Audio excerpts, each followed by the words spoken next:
The Spirit Room of Dreams was created to allow individuals to learn the full extent of their potential, the Guardian explained.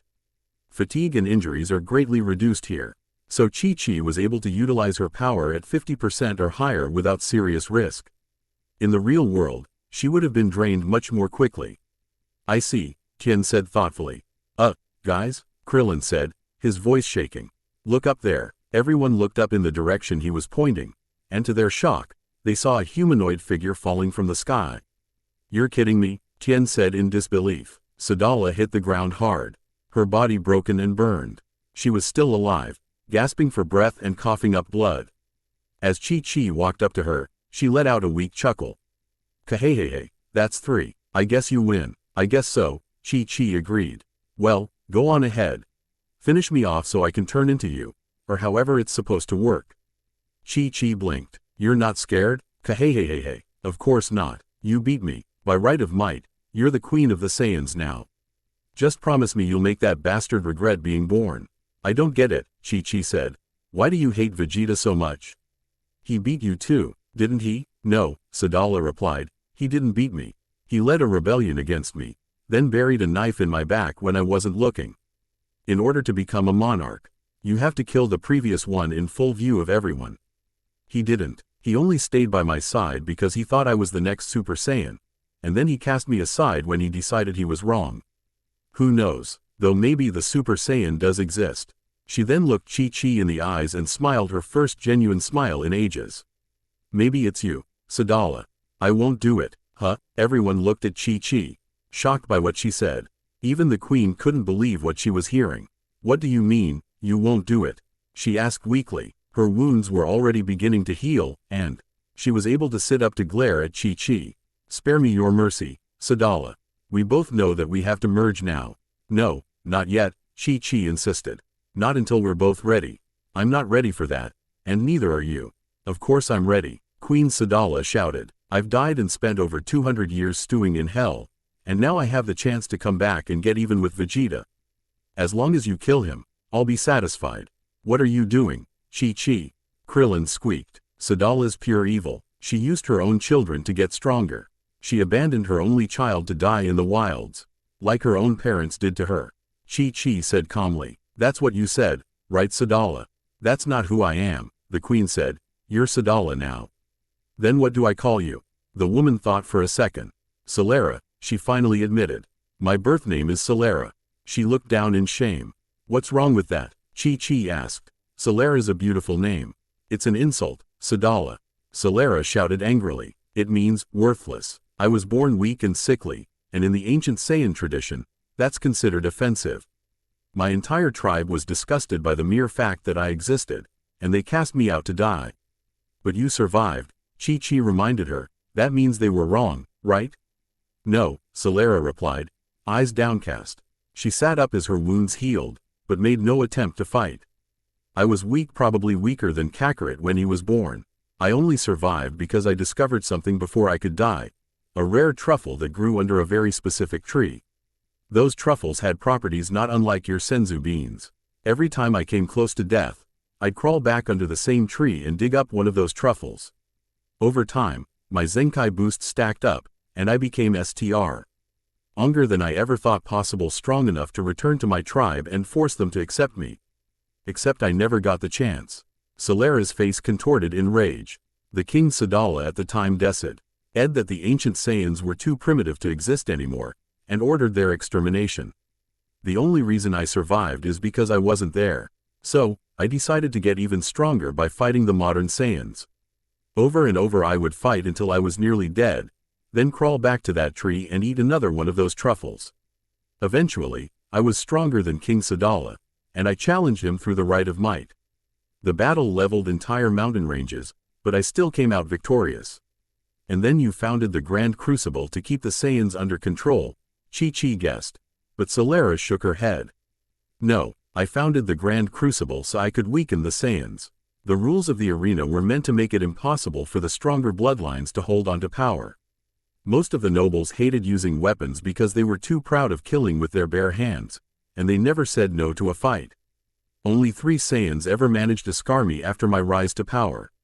And I took them all in as my husbands so they wouldn't try to kill me before I was strong enough to destroy the planet. The first of my husbands was Ginseng, the fastest Saiyan on Sadala. He was raised by his father to be a weapon to destroy me, and he almost succeeded. He was one of the few nobles to use knives, and he used them well. She then turned around and lifted her hair off her back. There was a clean scar on the nape of her neck. I didn't even see him move behind me. An inch deeper, and I'd have been killed.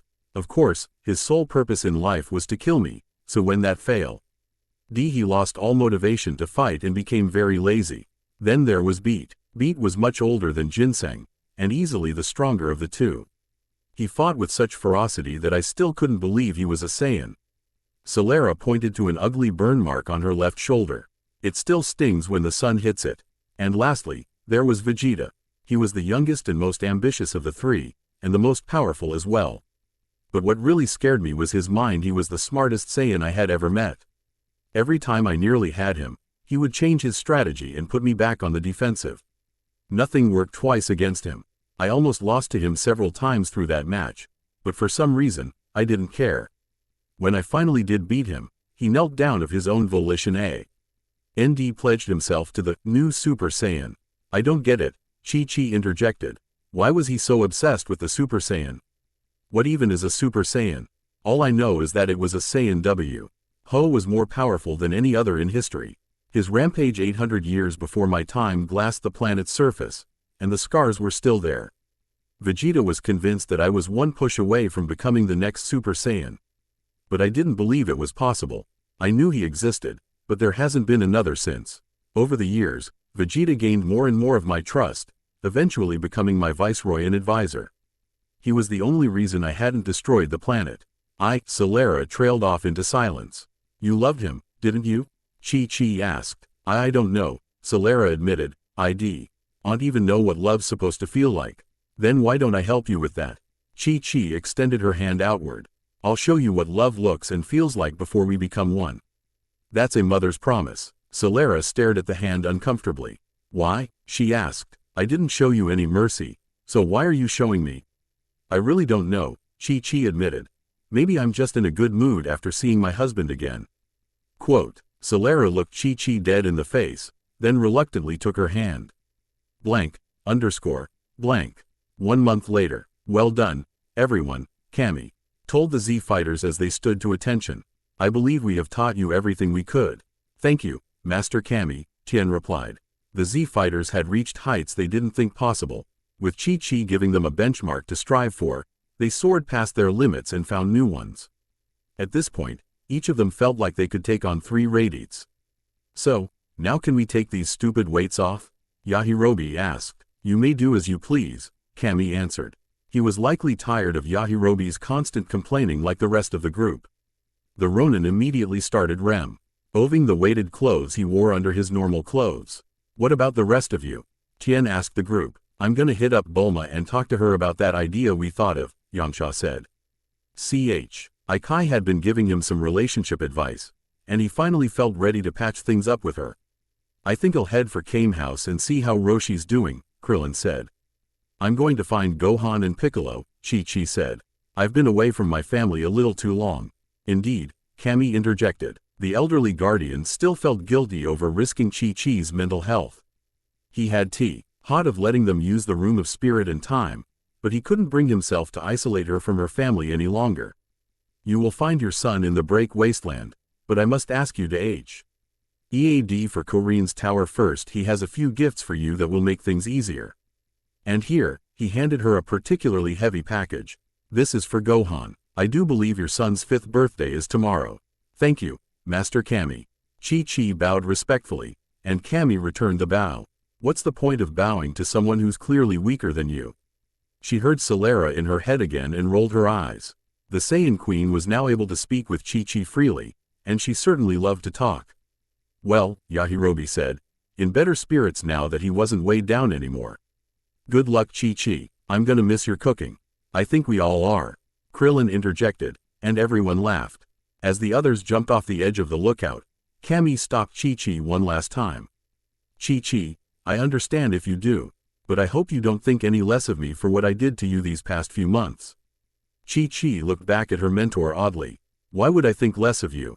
If it weren't for you, I probably would have lost to Sadale a long time ago.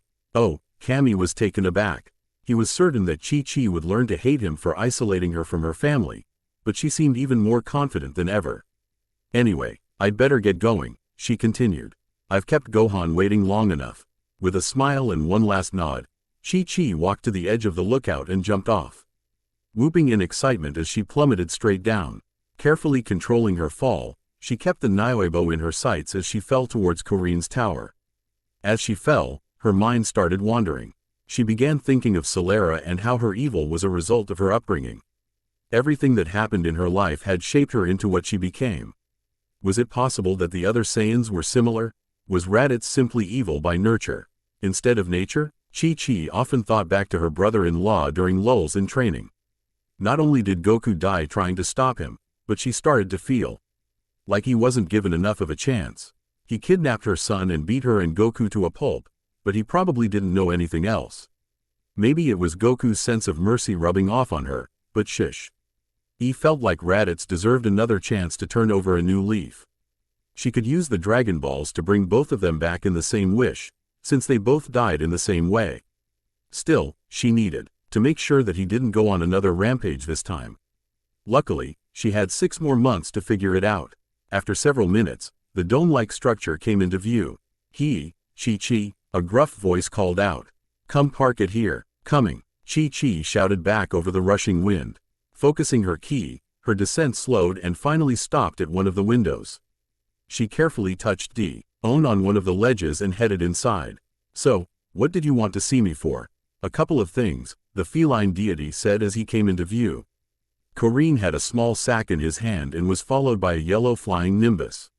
First and most obviously, I'm giving Ya your own flying nimbus. Ya earned it after the hell you've been through. Chi-Chi's face lit up. Being one of the few beings pure enough to ride Goku's nimbus. She always wished to have one of her own. She could fly without it now, but that still took a lot of energy, especially with her heavy armor. The other gift's a bit more useful, Korin continued, shaking the small pouch. I managed to spare Ya about 6 senzu beans. Use 'em wisely, sweetie. Thank you, Korin, Chi-Chi said, bowing to him. Again, Solera grumbled. Why are you bowing? It's called respect. Solera, Chi-Chi replied mentally, then raised her head. She knew Korin heard that, because he was grinning very clearly. Right, he said, I guess you should start heading to the break wasteland now. Thanks again, Chi-Chi said, and she jumped on the Nimbus and urged it out the window. This new Nimbus was even faster than Goku's, and turned on a dime with the slightest thought. Even with her newfound power, she couldn't fly this fast or this agile on her own. She felt free as a bird, and she almost forgot where to go. Oh crap, she said suddenly, I need to pick up the pace. Come on, Nimbus, we're going to get my son back. Blank, _, blank. Piccolo continued to pressure Gohan as the boy desperately tried to dodge his attacks. Saiyan hybrid already had several bruises all over his body, but he wasn't slowing down. Focus, Gohan, Piccolo shouted angrily as he knocked him away with a backhand.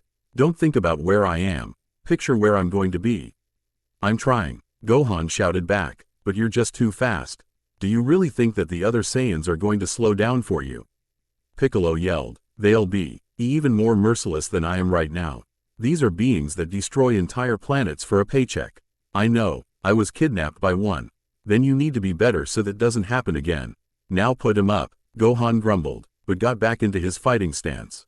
Piccolo was also at the ready, but paused as he felt something massive heading his way. Well, what is that? The Demon King asked himself. What's what, Piccolo? Gohan asked, dropping his guard. Piccolo caught this, and immediately zapped the boy with his eye-beams. Keep your guard up, Gohan, he shouted, then turned his attent ion in the direction of the intense power. Who could that be? It feels familiar. His eyes widened as he saw a small yellow cloud heading his way.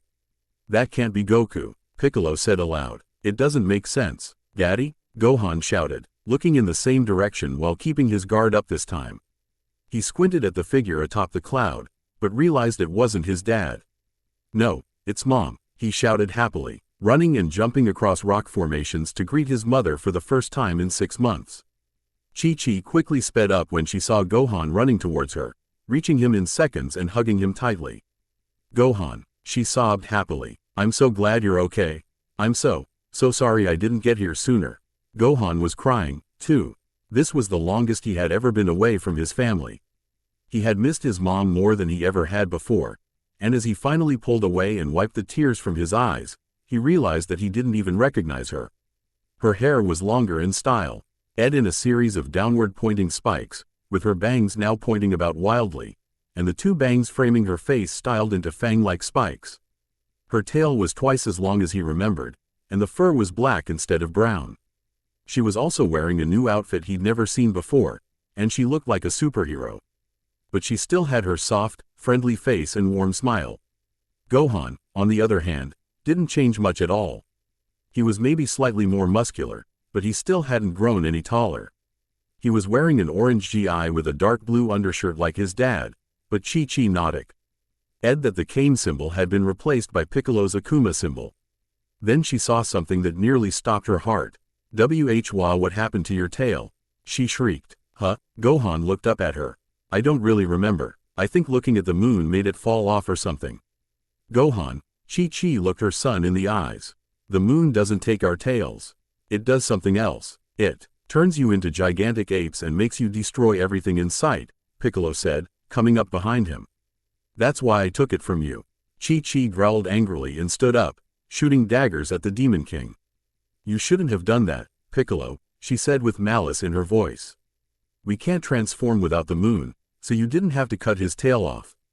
His tail was a liability, just like yours, Piccolo retorted. You remember how easily Raditz fell when Goku grabbed his tail, and yours is even longer than his, so it'll be even easier to grab. I don't care, Chi-Chi shouted angrily. Next time, when Gohan's tail grows back, you're going to leave it alone.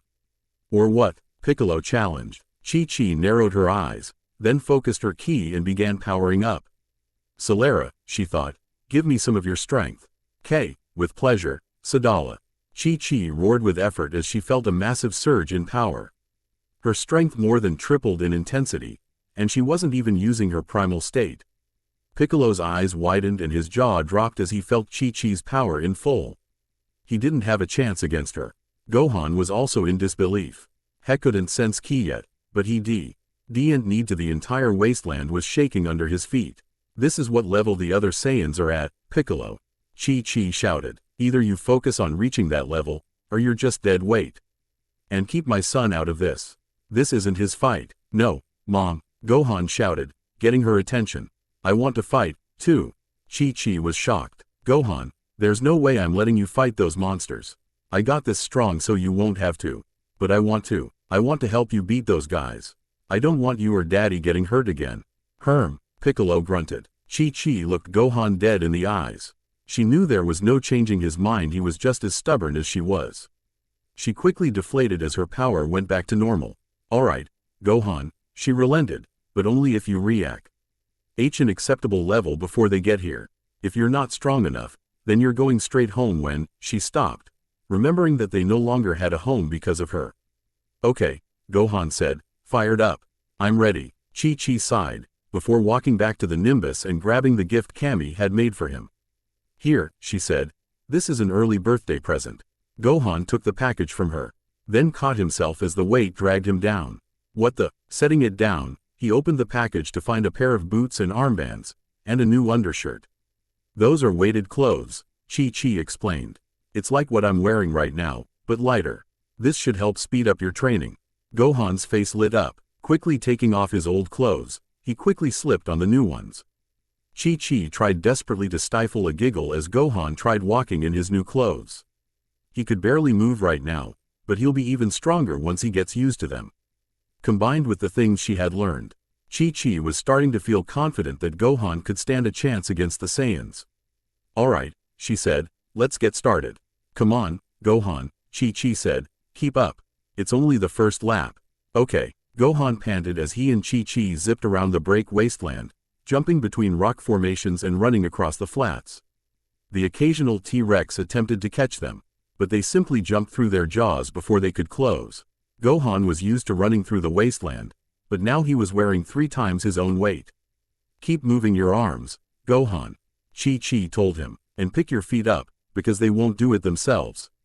I know, Mom, Gohan replied, and put more effort into his run. It has been about a month since Chi-Chi offered to train alongside Gohan and Piccolo. It took a lot of convincing and several heated arguments between the Ox Princess and the Demon King, but they eventually agreed to work out a schedule to ensure they both had time to prepare Gohan for the incoming Saiyan threat. Chi-Chi and Piccolo would each get 3 days a week to train Gohan, with the 7th day reserved for the two of them.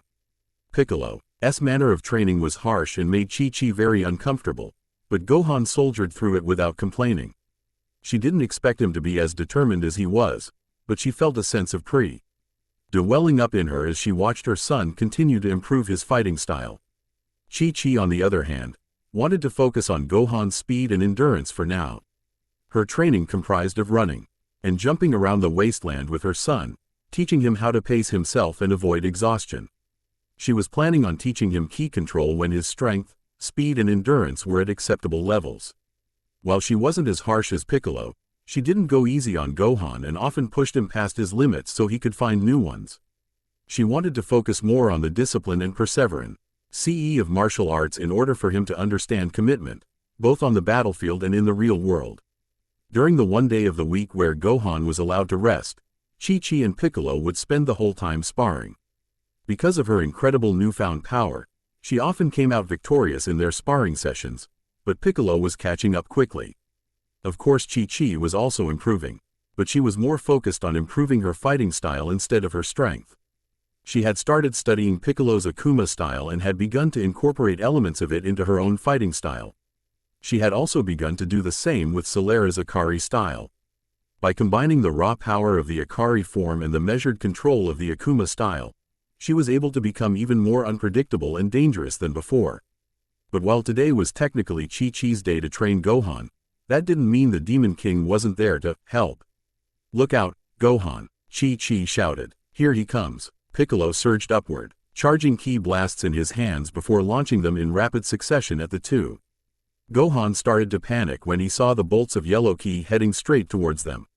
Stay calm, sweetie, Chi-Chi said firmly. Watch their paths and avoid them. Gohan calmed down and looked at the blasts, trying to predict where they were going to go. After a few seconds of blind luck, he was able to sense a pattern with the beams and was soon dodging cleanly. Reuniting with his mom, the two continued sprinting around the wasteland, evading Piccolo's attacks whenever he showed back up. After several hours of running, push-ups, sit-ups and squats, Gohan was completely exhausted and fell asleep almost immediately after dinner. Chi-Chi sat beside him as he snored lightly, then noticed something off. Pulling off her cape and draping it over the snoring Gohan, she took off flying in the direction of the nearby disturbance. Peering behind a rock formation, she saw Piccolo hovering in a sitting position. A strange look on his face. Something on your mind? She asked, snapping Piccolo out of whatever thoughts he had. Why do you care? He snarled. You don't have to be like that, Piccolo. I could tell you were troubled by something. I just want to know what. Flying around the rock formation, she hovered right in front of the Demon King and looked him in the eyes.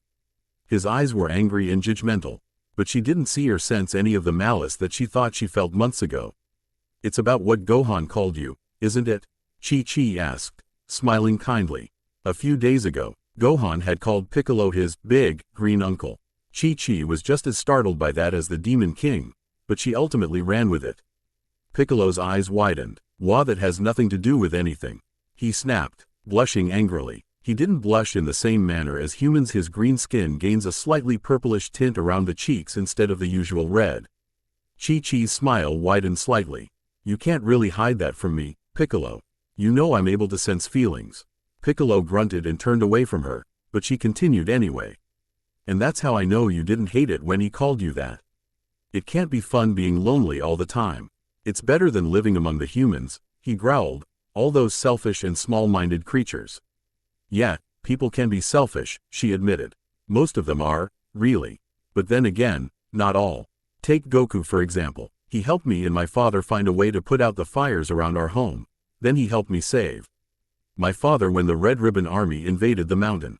Even when you showed up, he spared your life not because of Kami or the Dragon Balls, but because it was the right thing to do.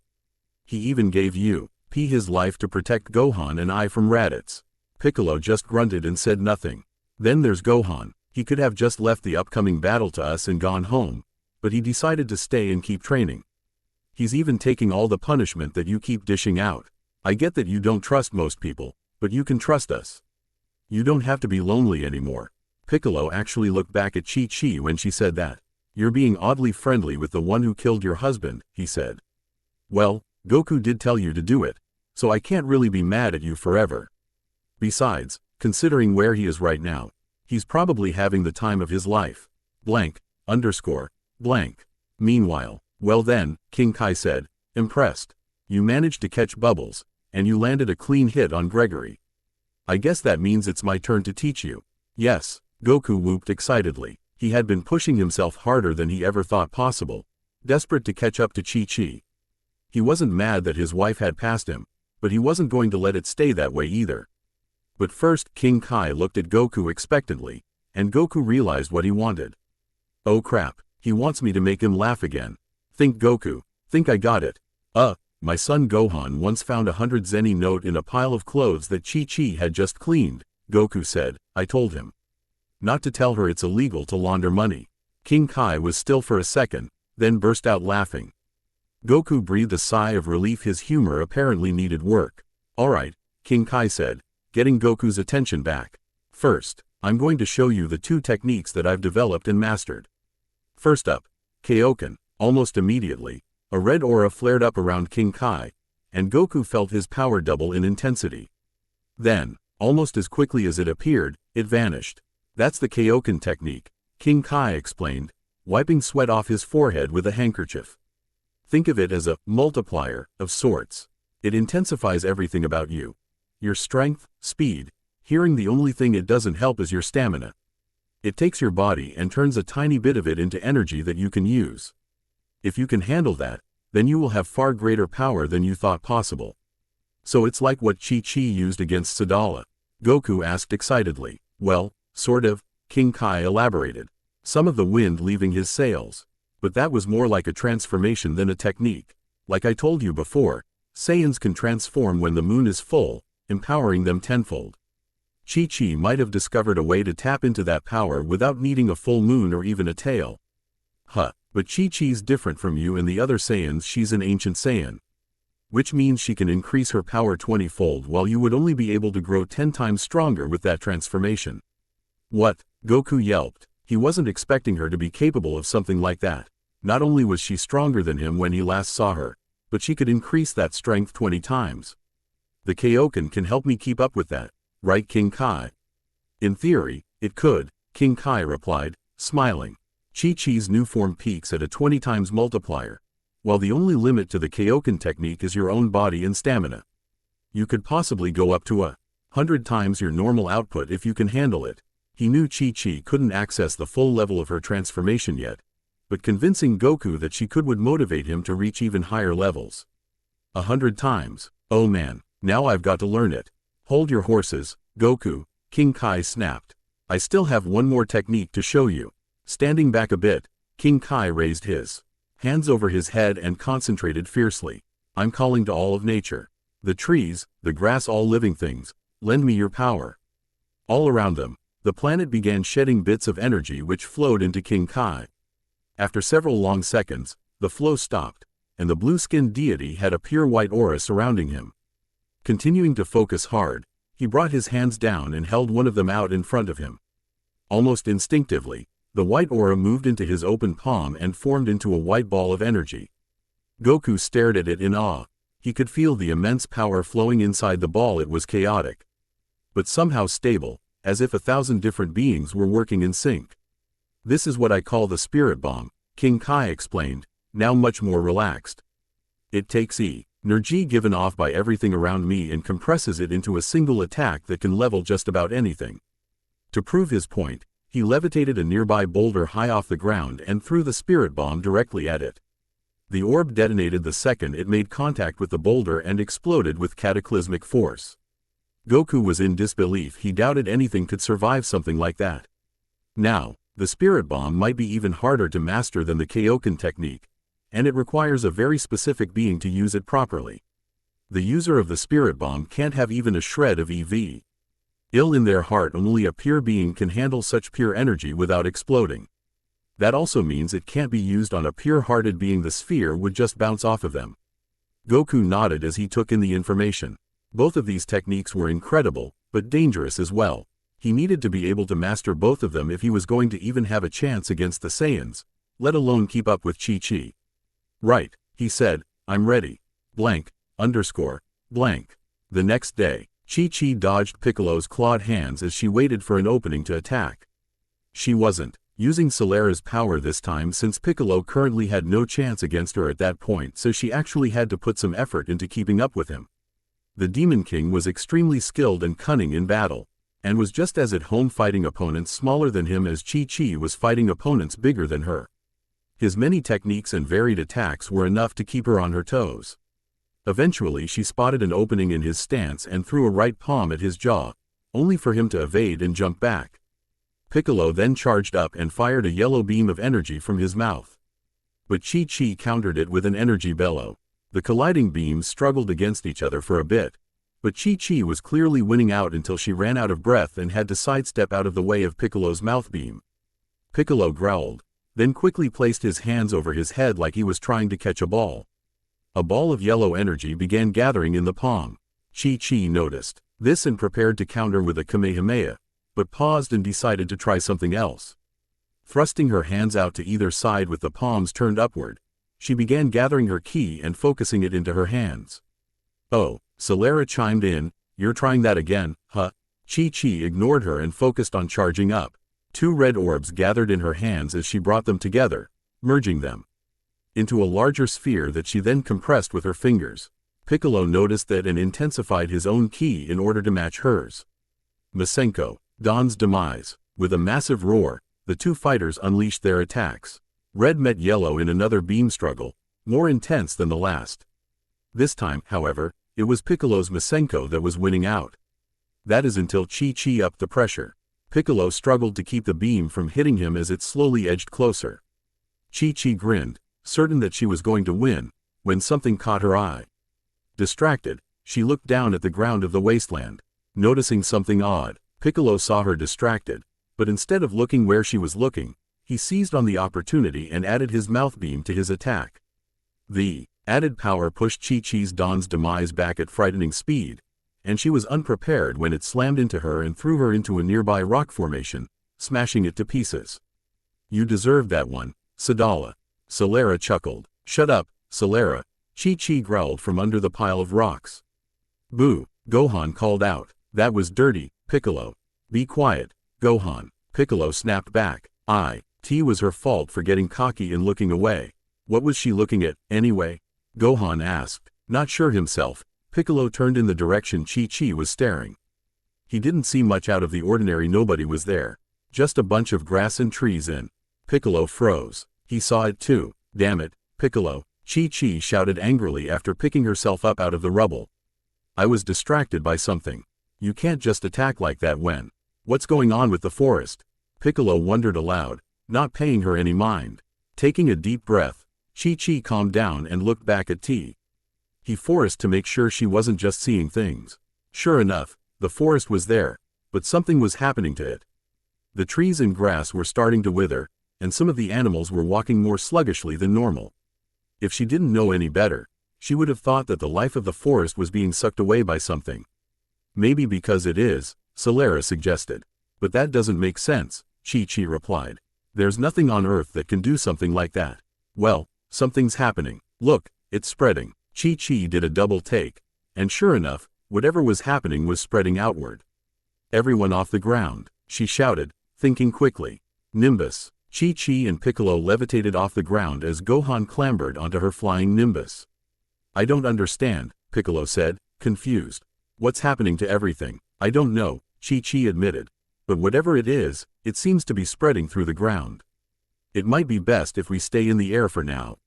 But just in case, she closed her eyes and called out mentally. Master Kami, can you hear me? It's Chi-Chi. There's something happening to the life in the break wasteland. Yes, I can see that, Kami sent.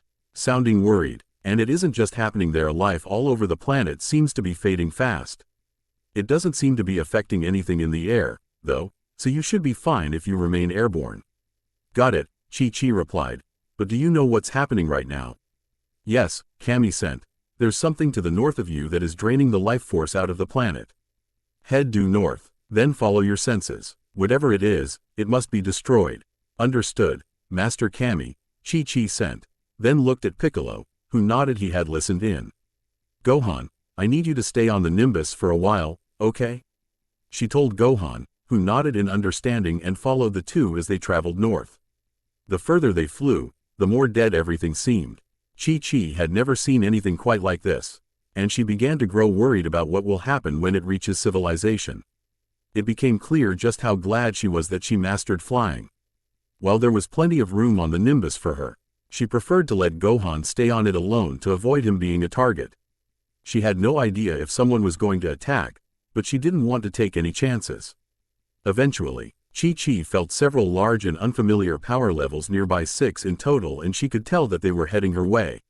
She looked at Piccolo, who nodded and got ready. She also prepared to fight. But nothing could have prepared her for what was coming. 6 figures came into view. They were all wearing the same scouters and armor as Raditz, but most of them weren't Saiyans. 2 of them looked human, while 3 others were clearly alien in appearance. But it was the last one, white cape covering black and gray armor, that completely caught Chi-Chi off guard. Goku, almost as soon as the name escaped her mouth, she knew this man wasn't her husband, but he looked identical to him in almost every way, from his height and build to his face and hair. There were tiny differences, though 2 locks of hair stuck out differently from Goku's, looking similar to horns. His eyes were also much fiercer, reminding her of Raditz, but the biggest difference was in the way they felt. This particular Saiyan had a malice even greater than Raditz did. She could also tell he was much stronger than Raditz, though not quite at Solera's level.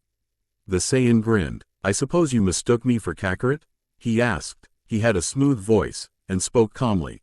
I shouldn't be surprised. Raditz did always talk about how much I look like him. He looked around. Where is he, anyway? From what I heard about those Dragon Balls, I expected him to be back from the dead by now. Maybe you got tired of him? Chi-Chi growled angrily. She didn't like this one bit. He just looked too much like Goku, and it was causing her to fidget uncomfortably. My name is Turles, the Saiyan said, and as you can guess, I'm a Saiyan much like yourself. Still, his eyes caught sight of her unusually long tail. I don't think I've ever seen a Saiyan like you before. Turles? Chi-Chi repeated, glaring at him. And who are the others? They don't look like Saiyans to me. Watch your tone, woman. One of the human-looking soldiers snapped. You don't ask questions to the mighty Turles like that. Chi-Chi turned to look at him.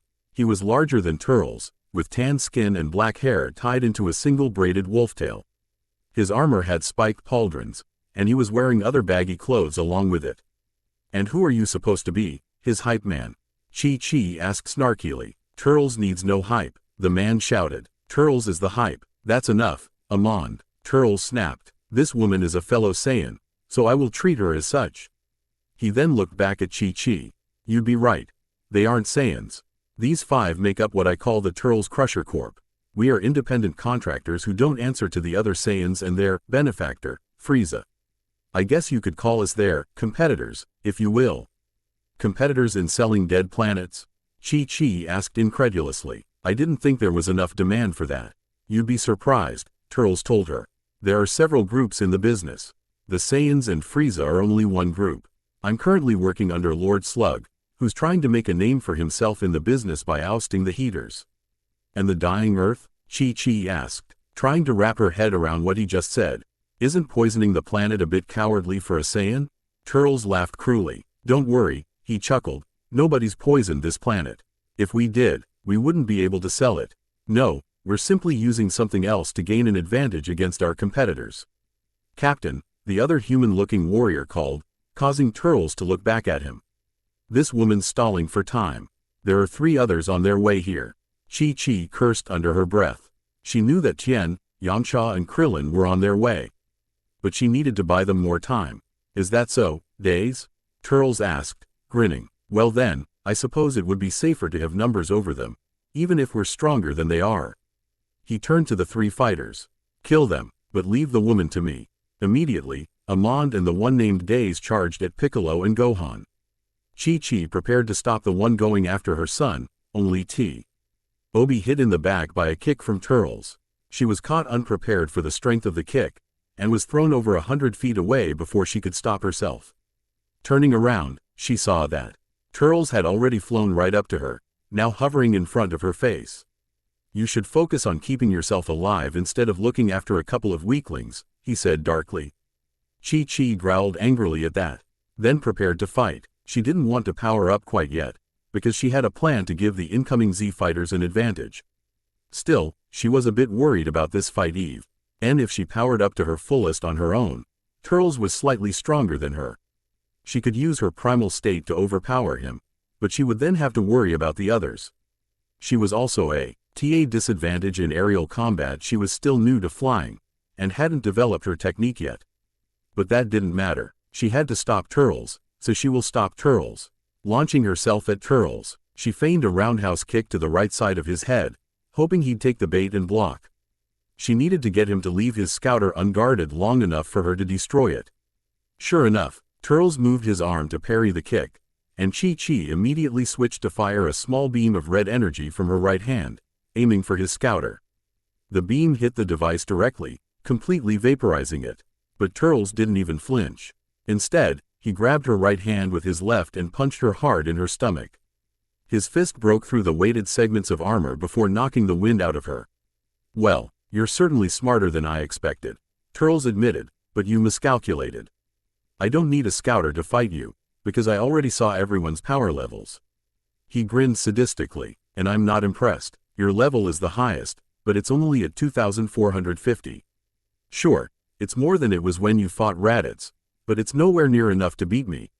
He threw Chi-Chi straight towards the barren ground below. Focusing hard, she halted herself before she hit the ground, then focused on a new technique she had been practicing. Focusing her ki into her right hand, she then compressed it into each of her 5 fingers. 5 tiny balls of compressed greenish energy formed in the tips of her fingers. She then located each of the remaining scouters on the ears of the other fighters. Firefly. Chi-Chi thrust her hand out and launched the orbs. Each one was guided by her mind straight to their targets, the fighters' scouters. Each one hit, demolishing the devices and causing them to flinch in surprise.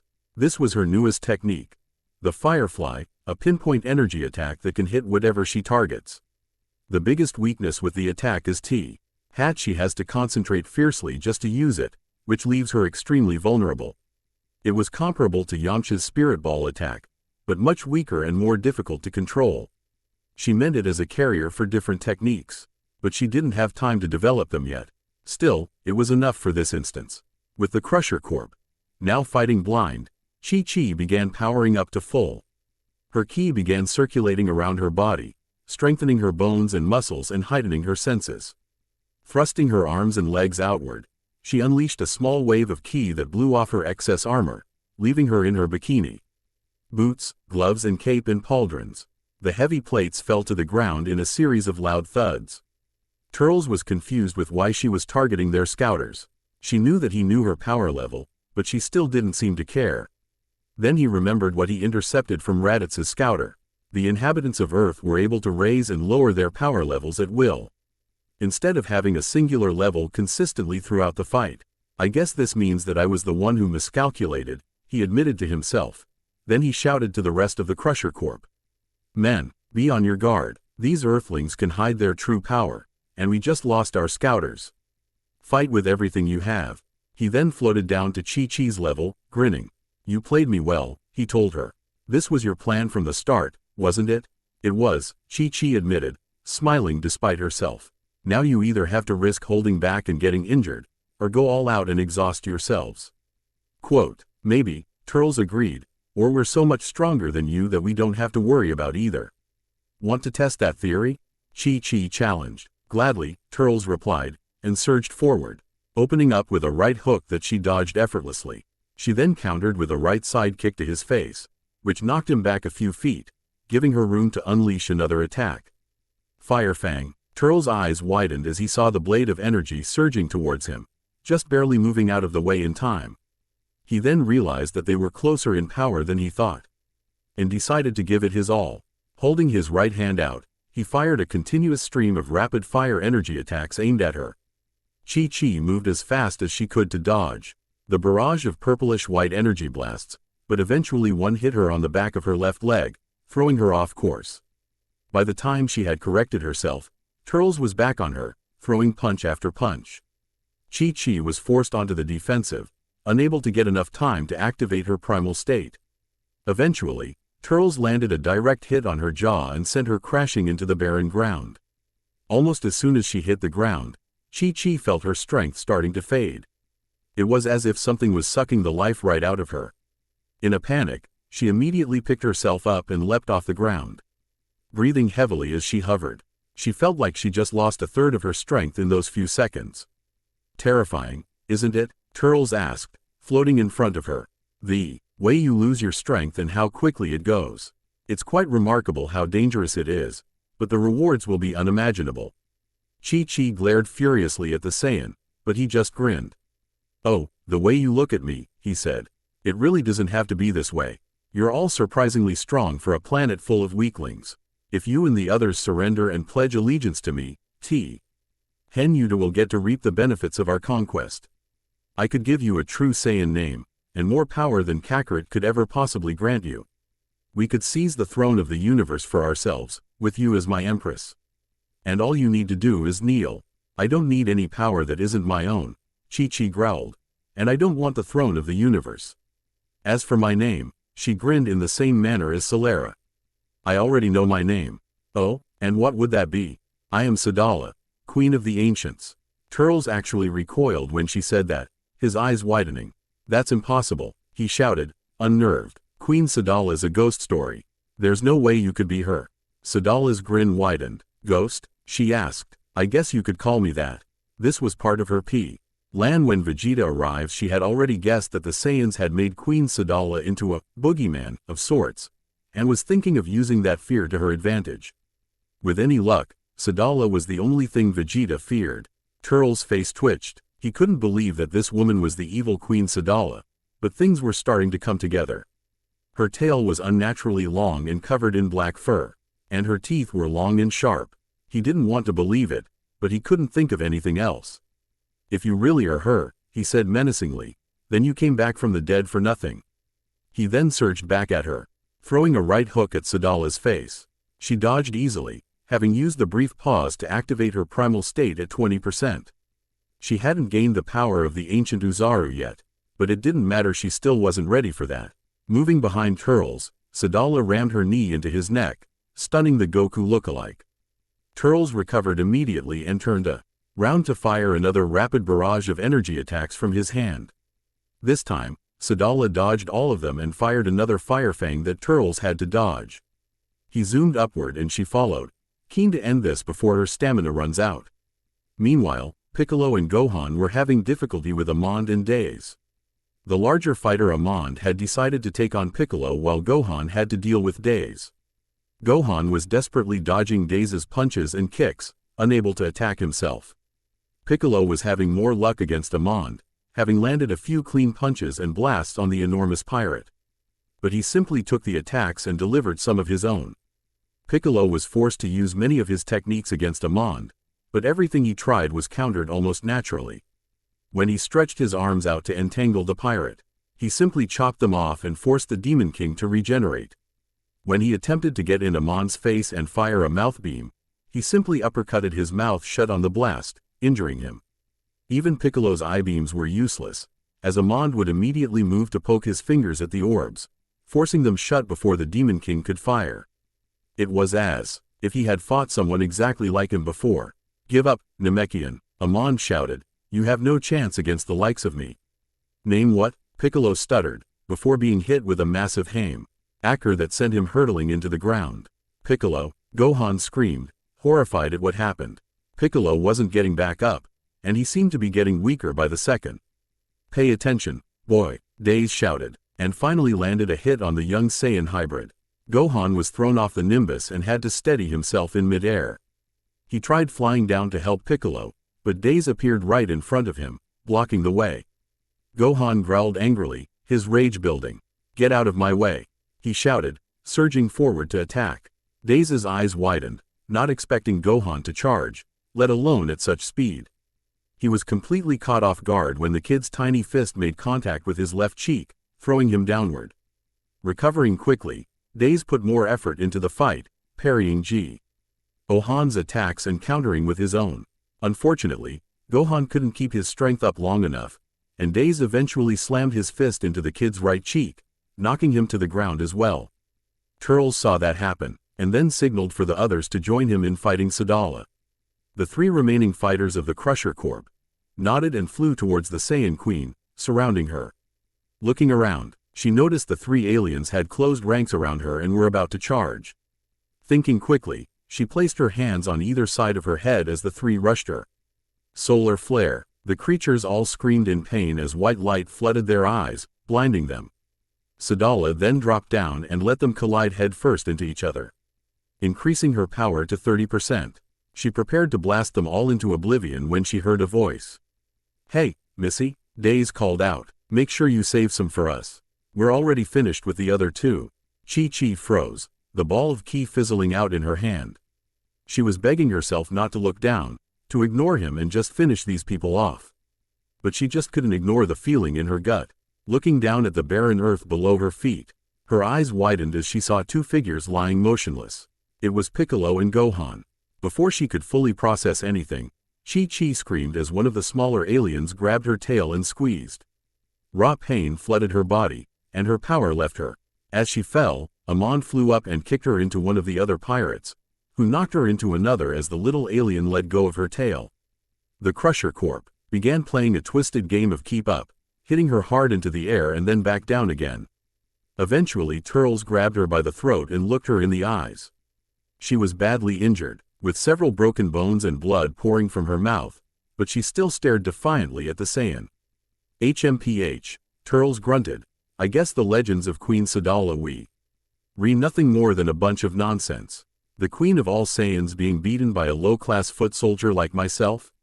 Pathetic." He then let go of her and brought his hands over his head, before aiming them down on her back and sending her hurtling into the ground. "Let's go," he told the others. "The tree is still growing, and its fruit should be ripe at any minute." And with that, they flew off. Chi-Chi groaned as she felt what little strength she had ebbing away. She could barely move, and her body was burning. This was the most pain she'd been in since she fought Solera. "Get up, Sadala." Chi-Chi could still hear Solera's voice, but it was also fading fast. "You can't lose like this. Get up, you still have a chance to beat them." "How, have you already forgotten about what that cat gave you?" Chi-Chi's eyes widened. Checking her waist belt, she found a small sack filled with 6 beans. Senzu, pulling one out, she stuffed it into her mouth and started chewing. She was so weak and it was the hardest thing she ever had to do, but she managed to swallow with the last bit of strength. As soon as her wounds healed and her strength returned, she kicked off of the ground and rushed straight towards Piccolo and Gohan. Grabbing them by their gis, she dragged them off the ground and up into the air. Placing Gohan back onto the flying Nimbus, she fished out another Senzu bean and helped it into his mouth and down his throat. Once he recovered, she did the same with Piccolo, then released him when he could fly on his own. "We lost," Piccolo said, clearly angry at himself. "Yeah," Chi-Chi agreed, "but we're alive. And now we know how they fight. Let's wait for the others to get here, then go after them again." "Yeah," Gohan said, fired up. "Not you, Gohan," Chi-Chi said firmly. "You're staying here. You're not ready to fight them." "What?" Gohan squeaked. "But I saw how that Dais guy fights. I'm ready for him, now. Besides, I feel great, even better than before. It's the Zenkai boost. Your body and mind are learning from the battle. But it's still not enough. You're staying here, Gohan." "But Mom, Gohan," Chi-Chi shouted, with enough venom in her voice to cause even Piccolo to flinch. Gohan jumped back and stared at his mother, scared. "I hate to say it, Chi-Chi, but there's really nowhere for him to go." A voice got her attention. Turning around, she saw Krillin flying towards her, accompanied by Tien, Xiaosu and Yamcha. "Everywhere is the same, Chi-Chi," Tien explained. "Whatever's causing this has already spread across the world. The safest place is in the air. But we can't keep flying forever." "You can't be serious," Chi-Chi shouted angrily. "He's only 5 years old. Yeah, Yangsha said. And he's already more than 100 times stronger than Goku was when I first met him. He can handle this, Chi-Chi. Chi-Chi gritted her teeth angrily. The worst part was that they were right, Gohan was strong enough to help. But as much as her Saiyan instincts were telling her to let him fight, her mother's instincts were telling her to get him as far from Turles as possible. But she knew that there was no safe place to send him, so the safest place was with the Z-Fighters. Deflating again, she nodded her head. All right, she said quietly, I'll let you keep fighting, Gohan. But you have to promise me that you'll stay as far away from Turles as possible. And you, she looked at the other fighters, will make sure he doesn't go near the Saiyan that looks like Goku, got it? Everyone nodded, but Piccolo simply huffed and turned north. They went that way, he said. With any luck, we'll find the source of what's draining this planet. And with that, the Z-Fighters all made their way north, determined to stop Turles and save Earth. Turles looked up at the hundreds of fruits growing within the tree. Slowly but surely, they all started to ripen. This was a form of payment from Lord Slug. A seed that, when planted, will bear fruits that will grant any mortal who eats them unrivaled power. He began salivating at the thought of being strong enough to rival even Frieza, the Emperor of the Galaxy. Thousands of planets would be his to rule, conquer, and destroy. Nobody would be able to stop him, not even the mythical queen of the ancients. Turles was still trying to wrap his head around that. Why, of all planets, would Sadala be resurrected here? And why would she choose to protect these weaklings instead of conquering them? It simply didn't make sense. Queen Sadala was a remorseless monster who would sooner disembowel someone for being weak than protect them. But he couldn't explain why else that woman was here. Queen Sadala was the last ancient Saiyan to exist, and she had no children. There was only one possible explanation for her presence: the Dragon Balls. He overheard that those artifacts could bring the dead back to life, so maybe they used it to restore the queen. That could also explain her unusual devotion to the Earthlings they brought her back. So maybe she felt indebted to them, or maybe they used the Dragon Balls to force her to serve the Earth. Either way, she was back, and something was telling Turles that he should have just finished her off when he had the chance. How's the fruit coming along? A voice behind him asked. Turning around, he saw his comrade Days walking up. Slowly, Turles admitted, this planet's full of life, but most of it's very weak. I have a feeling we'll be waiting longer than we thought. Days grunted in agreement, then walked up beside Turles and joined him in watching the fruit ripen. For several minutes, they said nothing. Then Days turned back to Turles. Do you remember how we met? He asked. Turles nodded. I came to conquer your planet for Slug. You were the pre-NCE of that planet and challenged me to a duel. He grinned. You fought harder than anyone I've ever met before. When I broke both of your arms, you used your legs. When your legs broke, you used your head. By the time I had won, we were both a mess. I beat you, but I didn't have enough left in me to finish you off. Days chuckled. That's right. Then you asked Slug to spare me and take me to a healing pod. When I came out, you asked me to join your Crusher Corp. We've conquered several systems since then, and I think I know you better than most. His smile fell, which is how I noticed the way you reacted to that woman. Turles glared sideways at Days, as if daring him to continue. Days did just that. You have always been a confident warrior, never losing your composure on the battlefield. You fight with a smile on your face, and nothing ruffles your hair. So why did you flinch when the Saiyan woman told you her name? If I didn't know better, I'd say that you were afraid of her for a moment. Turles scowled. It would have been odd if I hadn't been afraid. He turned to his fellow warrior. The name Sadala hasn't been used in over 200 years, not since the death of the last Saiyan to hold that title. She was. It's a long story, Days. I enjoy stories, Days insisted, and we have plenty of time. He gestured to the unripe fruits dangling above them. Turles sighed. Very well. The curse of Queen Sadala is one of the few ghost stories we Saiyans told our children at night. Long ago, before Vegeta became our home and our king, we Saiyans lived on the battle-scarred planet Sadala. Of the Saiyans who lived there, two separate races were always at each other's throats: the modern Saiyans and the ancient Saiyans. The ancient Saiyans were the remnants of a bygone era, but they were powerful when the moon was full. The modern Saiyans, however, were far stronger without the moon, and much more numerous. Ultimately, King Sadala ordered for the ancient Saiyans to be purged from existence to make room for the next era.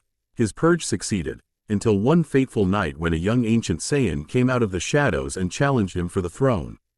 The battle velled several mountains and killed hundreds, but when the dust settled, the young girl was still standing, holding the king's still beating heart in her hands. The girl then called herself Sadala, the queen of the ancients, and took the throne of the planet for herself. Nobody really knows where she came from or how she survived the purge. Some say that she was born from the blood of the ancients that were slaughtered. Others think she was a ghost made flesh. All we know for sure is that she was unstoppable. Many Saiyans were furious at the idea of being ruled by this primitive, wild girl, All who came after her were slaughtered. She leveled entire cities, leaving nothing but charred bodies and barren ground in her wake.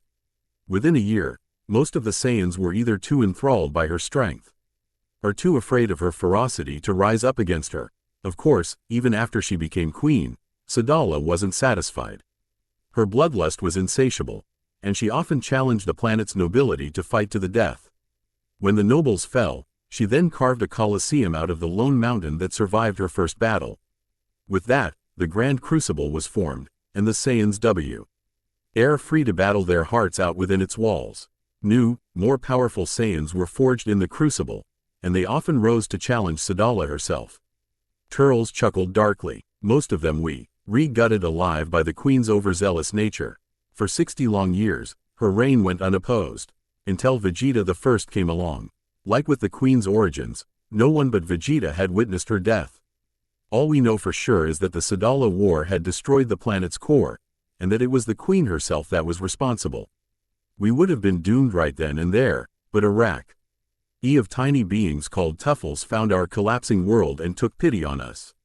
As such, they took us to their home world, which eventually became Planet Vegeta. Then why do you think that was her? Days asked. Surely she's dead now? Turles tried to hide his worry.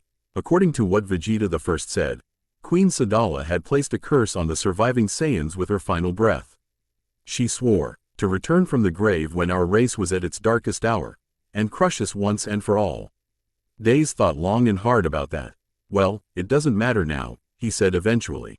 She's back to being dead. Her life energy is being drained by the tree, and soon it'll be used to further ripen its fruits. Maybe, Turles replied, but it's clear that even death won't stop her. Have the others stand guard around the tree. I don't want to take any chances with her. Of course, Turles, Days said, it will be done. Just remember to save some of the fruits for us, all right? I've seen how much you can eat. He turned to leave. Days, Turles called, making the warrior prince turn back. He looked Days in the eyes. This will be the moment we ascend to greater heights. You will all be stronger than you ever thought possible. And he grinned hungrily. I will become a Super Saiyan. Blank. Chi-Chi glided above the barren landscape, looking down at the dying flora and fauna below. She knew they had to stop whatever was happening before the entire planet was sucked dry. Beside her, the other Z-fighters were flying side by side, with Gohan on the Nimbus close behind her. He wasn't happy that she didn't want him to fight, but she made it very clear that he wasn't allowed within range of Turles or the stronger pirates. He felt like dead weight at this point, and it wasn't something he liked. Krillin noticed Gohan sulking, and hung back a bit to talk to him. Hey, Gohan, he said, you okay there? Yeah, Gohan replied, but he didn't sound convincing. I just feel like I can do more. I've been training a lot, and I'm a lot stronger than I was. So why won't Mom let me help her fight Turles? It's not your fault, buddy, Krillin reassured him. Chi-Chi's just looking out for you. She's kinda different from the rest of us. She's fighting because she doesn't want you in danger. But if I don't fight, then she'll be in danger, Gohan said. I remember how bad Raditz hurt her and Dad. I don't want to see that again. You won't, sweetie, Chi-Chi interjected. And for the record, Krillin, I'm different because I'm a parent. You can lecture me on being a parent when you are one. Quote, right, Krillin squeaked. Sorry. Chi-Chi had mellowed significantly since she started her training, but she could still be pretty scary at times. Cammy said it was part of the transition process. Her body and mind are in a state of flux right now, so she will begin to change sporadically until the process is complete. Until then, we must be patient with and keep an eye out for sudden outbursts. To clear the air, Yamcha flew over to Chi-Chi. So, how are you holding up with everything? Chi-Chi looked at the former bandit and smiled. Better than I thought, Actually, she admitted. How about you? Did you manage to patch things up with Bulma? Sorta, he said slowly. We're talking again, but she's still not interested in getting back together yet. I told her about the gravity that Goku's training in, though, and she and her dad got right on it. I don't remember them getting so excited about anything before. Great, Chi-Chi smiled, then her face went white. Wait, they weren't on the ground when you left, were they? Nah, Yamcha brushed it off. They all got into their hovercars before I left. Cammy's message came right in time. Drive. Brief's flower garden was just starting to wilt, and he was going over to check it out. Chi-Chi breathed a sigh of relief. She hadn't met Briefs before, but she knew all about his eccentricities from Goku. Checking on his flower garden while the planet was dying around him definitely sounded like something he would do. What about the other stuff? She asked. Did Bulma take any time to analyze Raditz's armor? Yeah, Yamcha replied. She was already prototyping some new armor, whatever that means, but she saw your drawings and decided to get right on it. She didn't see the point, though. He said it didn't cover enough to be considered armor. I know, Chi-Chi blushed slightly. I just like it. I've gotten used to wearing this outfit, so I don't want to change much. She gestured to her metal bikini. She knew it was more brazen than her cheongsam, but she felt comfortable with what she was wearing now.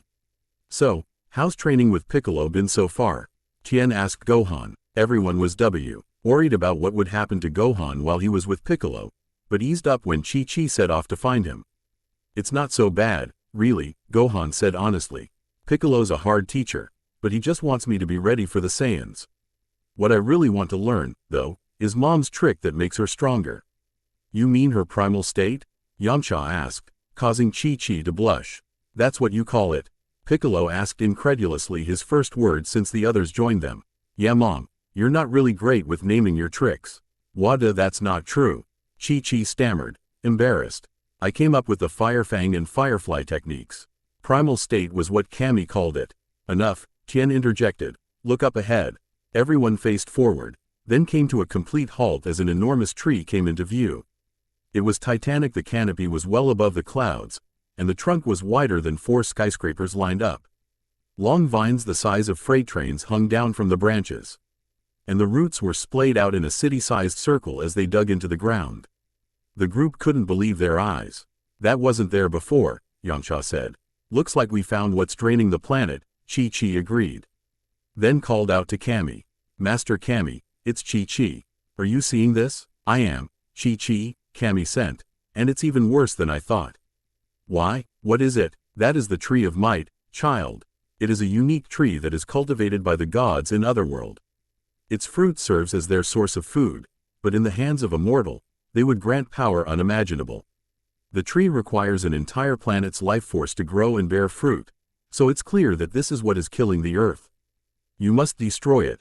Chi-Chi, it is the only way life will return to the Earth. I'll do it, Master Cammy. Chi-Chi sent, then turned to face the others. Alright, here's the plan. Turles will likely have his minions guarding the tree, so we need to take them out first. They see and sense our ki, and they don't have their scouters anymore, so if we keep out of sight, we might be able to get the jump on them. We need to stick together and take them one at a time, that way they won't be able to fight back. After we take out the pirates, you guys focus on destroying the tree while I take on Turles. He's easily the strongest of the group, so most of you don't stand a chance against him. We'll handle the others, Piccolo agreed, but you need to head straight for Turles. Piccolo, I'm not letting Gohan out of my sight. Chi-Chi shouted. If you waste your time taking on the small fry, the tree's fruits will have more time to ripen, Piccolo insisted, and Turles will be unstoppable if he eats them. You have to stop him before the fruits ripen, and you can't do that if you're too busy babysitting. Chi-Chi growled angrily. She already brought Gohan too close to the action, and she nearly lost him again. She couldn't leave him now, with so many dangerous fighters. Her mother's instincts were screaming at her to get Gohan as far away from the tree as possible. The green one has a point, Solara chimed in. Absolutely not, Chi-Chi shouted in her head. Gohan's my son, he shouldn't even be here. He's a Saiyan, Solara reminded her. Saiyans are born fighters. You can't keep pampering him forever if he doesn't get to fight. He'll never understand what he's up against. Chi-Chi gritted her teeth. None of them understood what they were asking her to do. She couldn't just risk her own son's life, even if she had to. It was her job to keep him safe. It was her job to nurture and protect him. Letting Gohan charge head first towards a bunch of space pirates who want him dead is the exact opposite of what a good parent would do. "I'm going, Mom," Gohan said. Chi-Chi stared at him, shocked. "If you're not going to fight Turtles, then I will." "Gohan," Chi-Chi shouted angrily, "you will stay as far away from Turtles as possible. If you go anywhere near him, I'm going." Everyone flew a fair distance away from the two when Gohan shouted back at her. Piccolo was the only one who didn't back away, but his eyes still widened at that. Chi-Chi was in disbelief. Her own son was fighting back against her. This wasn't just him being stubborn. Gohan was actively fighting against his own mother. "I'll be fine, Mom," Gohan continued shouting. "I've been training for this. If you don't want me to fight, then too bad. I'm not leaving you to get hurt like last time. Either you go after Turtles, or I do. We can't let him win." GG Gohan, Chi-Chi started crying a bit. No amount of training would have prepared her for this. He was right, they couldn't let Turtles get his hands on the fruit, but her maternal instincts were telling her to focus on keeping Gohan safe. "If you don't stop Turtles, there won't be a safe," Solara pointed out. Chi-Chi, pressed from all sides, finally deflated. "All right," she nodded, not looking at anyone. "I'll take on Turtles while you fight his crew. But promise me you'll stay in one piece until I get back. Please, Gohan?" "I promise, Mom," Gohan nodded. "I won't let them win. But when we beat them," he thought, "I'm coming to help you with Turtles." Chi-Chi sighed and wiped her eyes, taking several deep breaths to steady her nerves. When she looked back up, her face was stern and set. "Okay, let's get going." Chi-Chi carefully glided towards the Tree of Might, taking care not to alert the pirates standing guard. The plan was for her to wait until at least 2 of the Crusher Corp had been taken out before she went to face Turtles. All she had to do was keep out of sight and let the others do their part. Easier said than done, of course, especially when her own son was taking on said Crusher Corp. But Gohan made it very clear that he was going to be a part of the team, and there was nothing Chi-Chi could do to dissuade him. "I swear," she thought, "he's even more stubborn than me. Where did he get that from? Goku's not even half as persistent as me, so it didn't come from him. No, that's not important, Chi-Chi. Just calm down and focus on fighting Turtles. The sooner we beat him, the sooner we can destroy the tree." Chi-Chi carefully touched down on one of the massive roots, trying to steady her breathing and hammering heart. It turned out that the tree itself wasn't going to drain them, so they could engage the pirates on solid ground. This was a good advantage. Tien and Piccolo are the only ones who are as good at fighting mid-flight as they are on the ground. Now the others could fight at their full capacity. Chi-Chi crouched low, trying to keep out of sight. She didn't have to suppress her ki since they lost their scouters, but she still couldn't let them see her. Instead, she stood still and focused on finding Turtles. Before long, she sensed him near the base of the tree. This confused her. She was expecting him to be in the canopy, waiting for the fruit to ripen. Whatever the reason, he was close by, almost too close. She was beginning to get suspicious, but she waved those thoughts away. He was probably gathering his strength in order to make his way up to the top of the tree. Looking down at herself, she tested herself for any boost in strength. She should have gained a massive Zenkai boost from the previous fight, but she didn't feel any stronger. The only thing she could think of was the tree. It must have drained away her Zenkai boost before she could get it. It didn't matter, though with her primal state, she could easily overpower him. Now that she knew where Turtles was, she then focused on the presences around her. She could tell that Piccolo, Gohan and the others were coming up on some of the weaker pirates. Blank. Gohan carefully glided alongside Piccolo, having left the Nimbus behind. The cloud was too obvious and would have alerted the others to where they were. The fighters were closing in on the 2 weakest of the Crusher Corp, a pair of short, purple-skinned creatures. Gohan steadied himself, ready to fight. He still couldn't sense ki, but he could tell that even these 2 were strong. Hiding behind one of the tree's colossal roots, Gohan prepared for his part. He was supposed to lure them into an ambush, using his speed and small size to avoid their attacks. The idea was Piccolo's. Everyone else was too scared of his mom to suggest it. Taking a deep breath, he jumped out and called to them. "Hey, ugly," Gohan shouted. "Over here." Both pirates immediately turned to look at him, and their eyes widened. "Hey, Raisin," one of them asked the other. "Isn't that brat supposed to be dead?" "He should be, Lakaze," the other one. Raisin agreed. Maybe we should make sure he's dead this time. Good thinking, Lakaze snickered, and the two started flying towards Gohan, who immediately flew off as fast as he could. The two pirates were in hot pursuit, making sure he didn't leave their sights while toying with the young Saiyan hybrid. Gohan smiled slightly. This was what they wanted.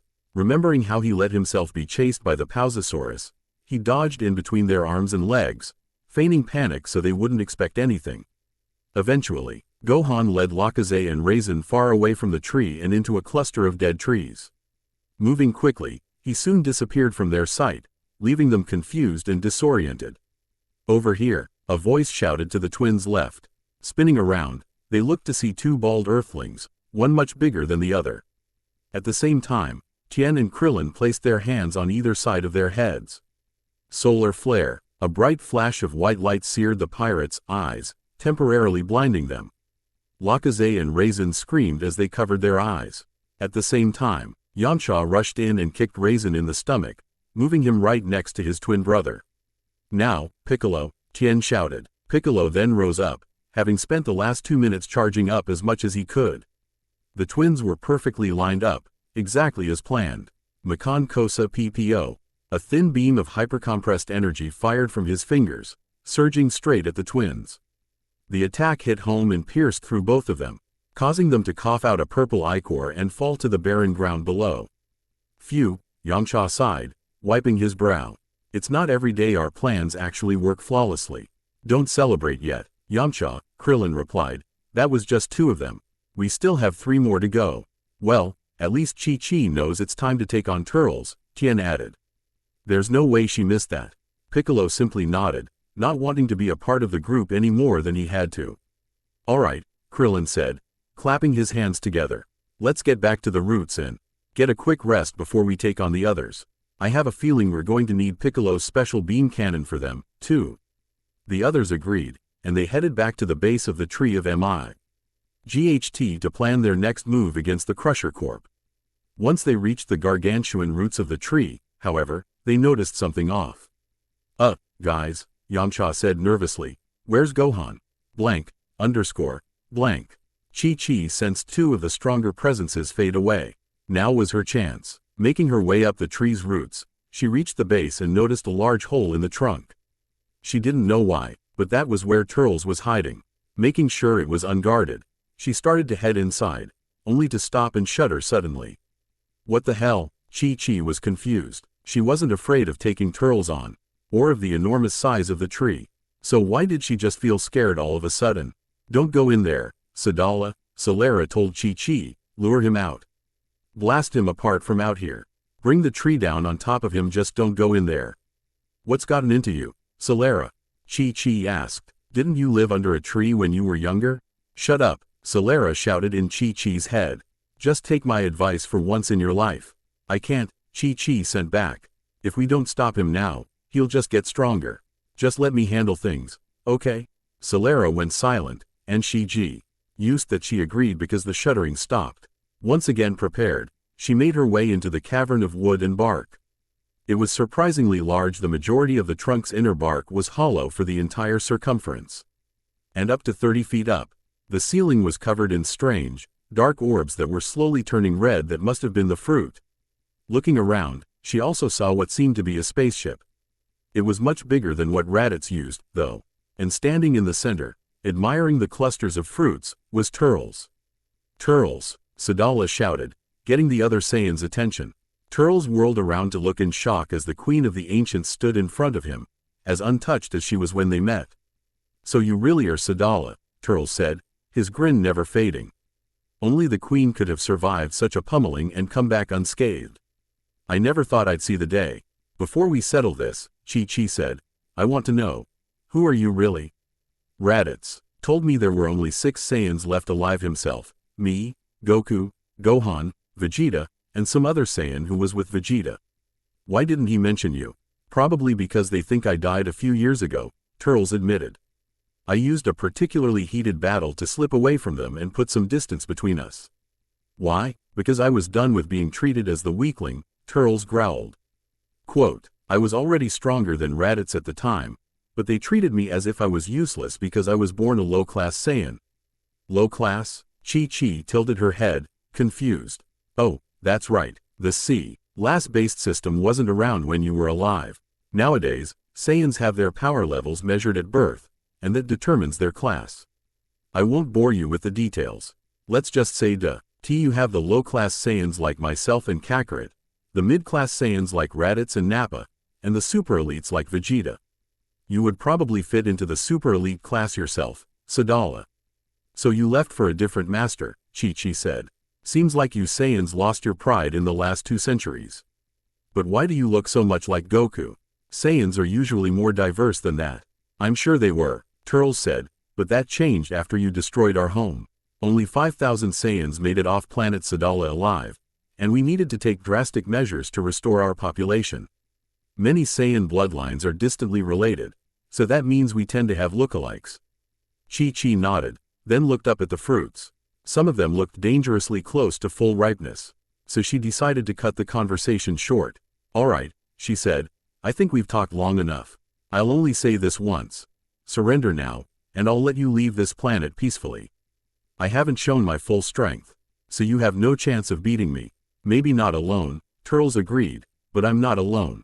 Chi-Chi felt 3 strong presences barreling towards her at high speed. Turning around, she saw Amand, Daze and the tall red alien rushing at her simultaneously. Twisting her body, she managed to avoid all 3 of their fists as they flew past her. Mighty Turles, Amand said, leave her to us. Very well, Turles nodded, stall her until the fruits have fully ripened. With pleasure, Daze replied, then faced the Saiyan woman. I don't care how powerful you think you are, Sadala. There's no way you can defeat all 3 of us at once. We'll break every bone in your body, then make sure you don't come back. Sadala's eyes narrowed. Don't get carried away, punk rock. And with that, she launched herself at the others. She figured it was best to stop the red one first, so she fired 2 blasts of energy at Amand and Daze before aiming a hand jab at his stomach. Clang! Chi-Chi cried out as a throbbing pain shot up her arm.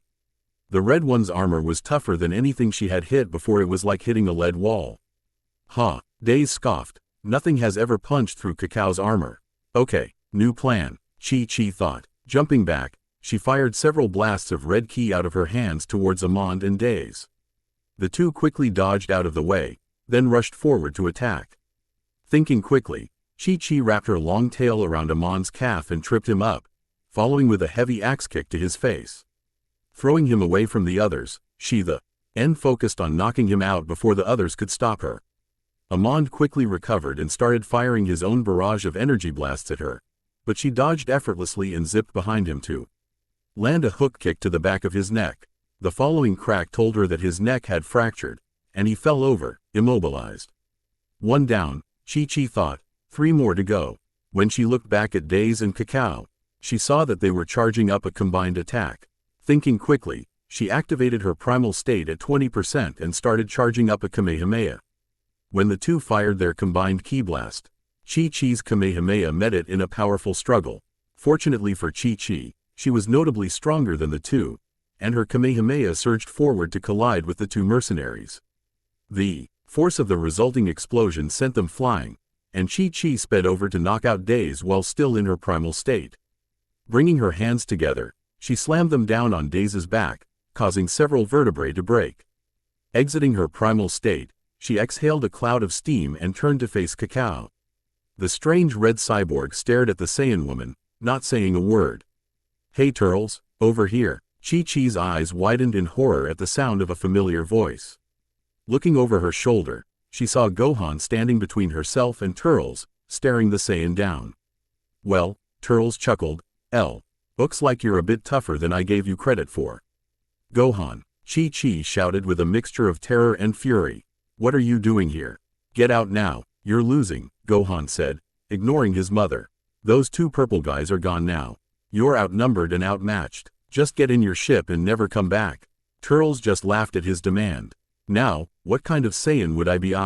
If I took orders from someone barely out of his diapers? I haven't lost yet, and you're no match for the likes of me. Gohan, Chi-Chi screamed. Listen to your mother. Get out before her sentence as cut short by a blast of energy that hit her square in the back. Staggering forward, she turned to face Kakao and charged at him, yelling furiously. At the same time, Gohan assumed the opening stank, of the Akuma style that Piccolo had taught him. Turles didn't move, but motioned for Gohan to attack. Gohan yelled out and launched himself at Turles, throwing a right palm at his head. Were he up against Raditz, he would have fractured his skull and knocked him out cold.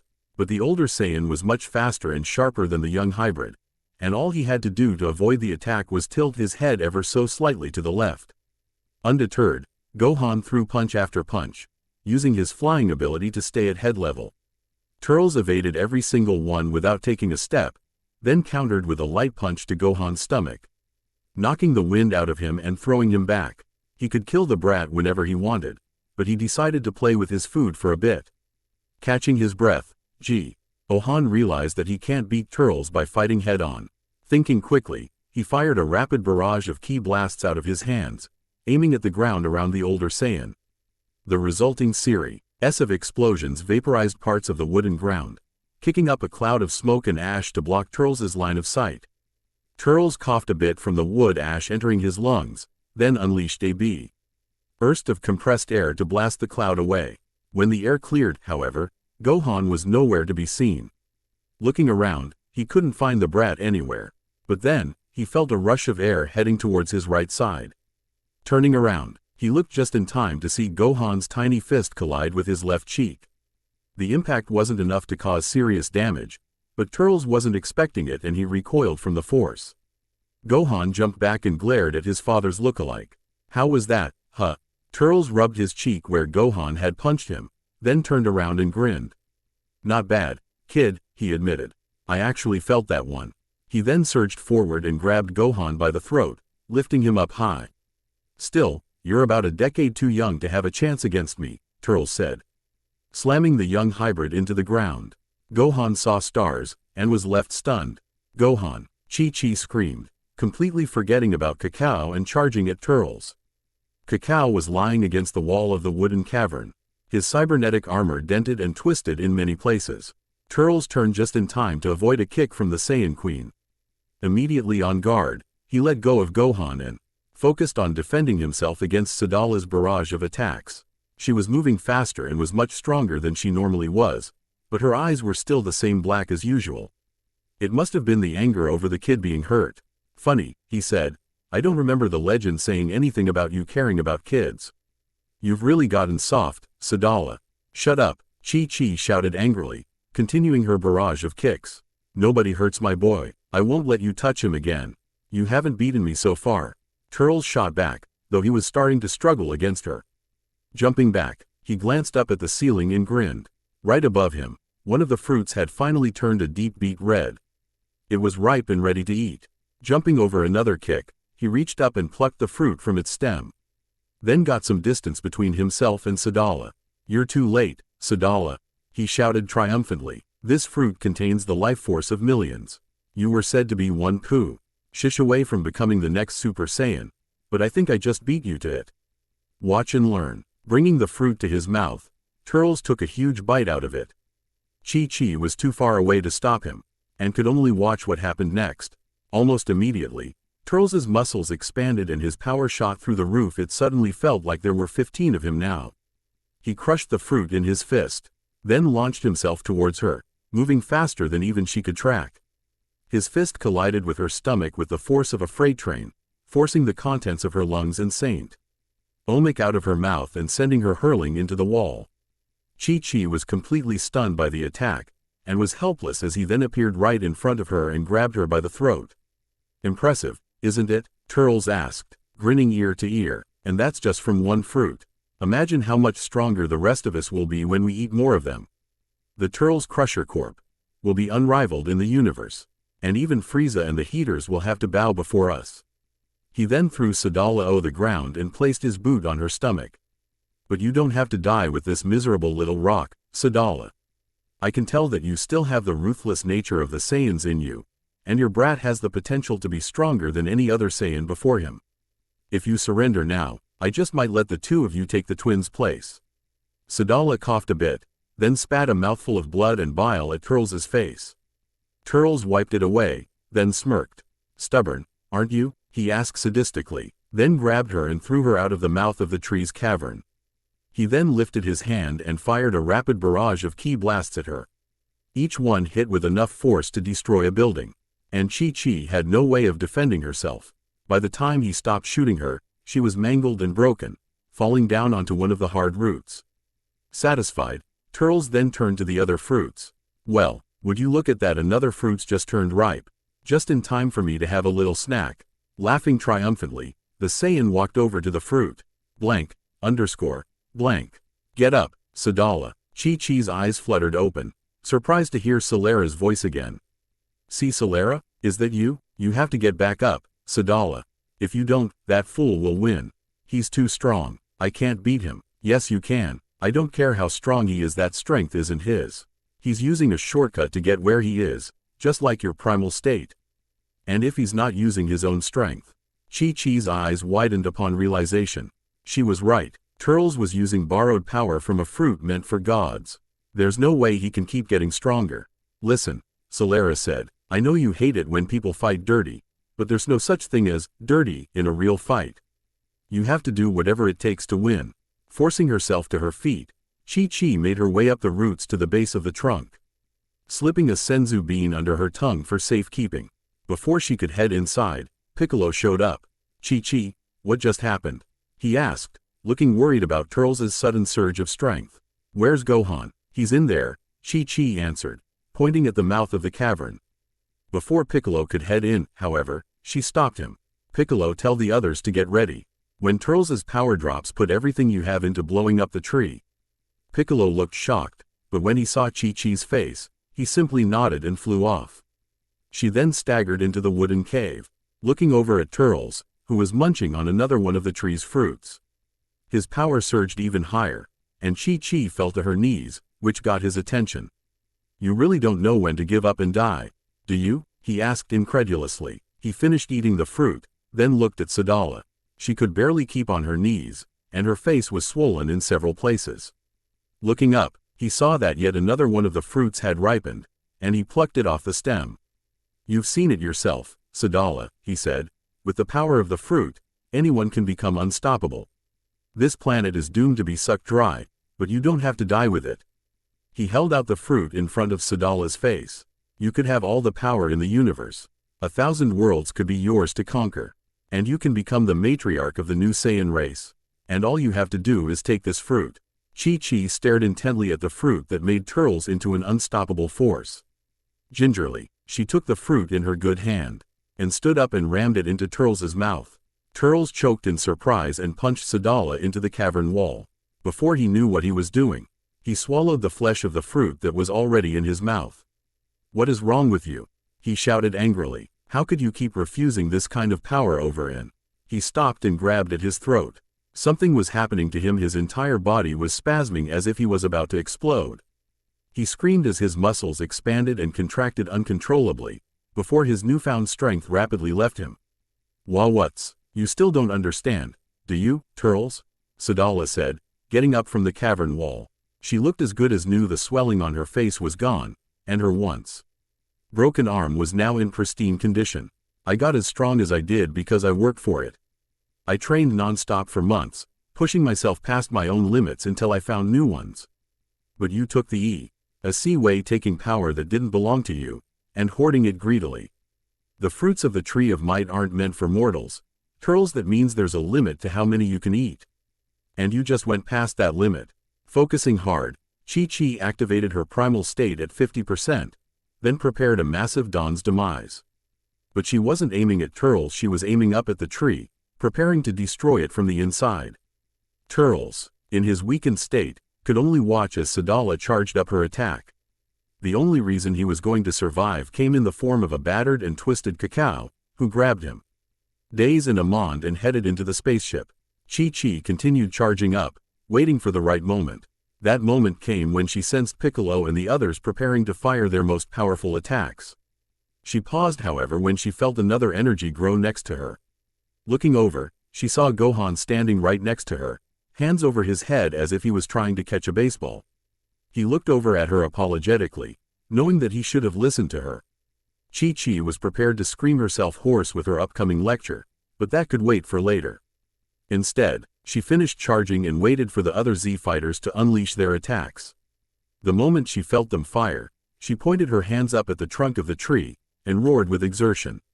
HRRRRAGGGHHHHHH.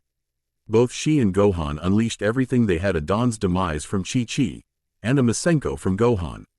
The beams collided with the trunk and pushed through the hard wood, heading upward towards the core of the tree. At the same time, a special beam cannon from Piccolo, a tri-beam from Tien, and 2 Kamehamehas from Krillin and Yamcha also punched through the outer bark, slowly making their way inward. Gohan pushed harder, digging deep. For some reason, he couldn't release all his energy at once, and it was infuriating him. There was a barrier in his way, and it wasn't letting him go all out. But he had to use everything, or else everyone will die. With one last Herculean effort, he shattered the barrier and accessed his full power. His eyes turned yellow, his body and muscles grew, and his power increased tenfold. With one final push, he released everything he had. RARGHH. The added power did the trick. The 2 beams shot upward before colliding with the others. All at once, the 6 blasts of energy detonated with enough force to destroy the Earth several times over. For a split second, nothing happened. Then the Tree of Might erupted in a massive explosion that lit up the sky. KRAKOM. As soon as the tree exploded, things began to change. The trees, once wilted and dead, were now tall and green again. The animals were getting back up off the ground, and the people started waking back up as the life flowed back into them. Piccolo smiled to himself, then flew over to the empty clearing where the tree once was. There, he saw Chi-Chi and Gohan lying on the soft earth, unconscious from the exertion they both put on themselves. "Hey, Piccolo," he heard Yamcha shout, "I'm gonna go see if Bulma and her parents are still okay." "You good?" Piccolo just grunted, and Yamcha took it as a yes and flew off. Picking up the 2 unconscious Saiyans, he started heading back to the Break Wasteland. He could already tell that Turles had made it off-world, but he wasn't too concerned. He was going to make sure that they wouldn't make it out alive the next time they showed up. "Good, Gohan," Chi-Chi said as she blocked another attack from her son. "But you have to move faster. Use your small size to your advantage. Bigger fighters are going to have more to move, so you can tire them out if you keep moving." "Got it," Gohan said, and put more effort into his speed. Soon, he had his mom on the defensive and was pushing her back.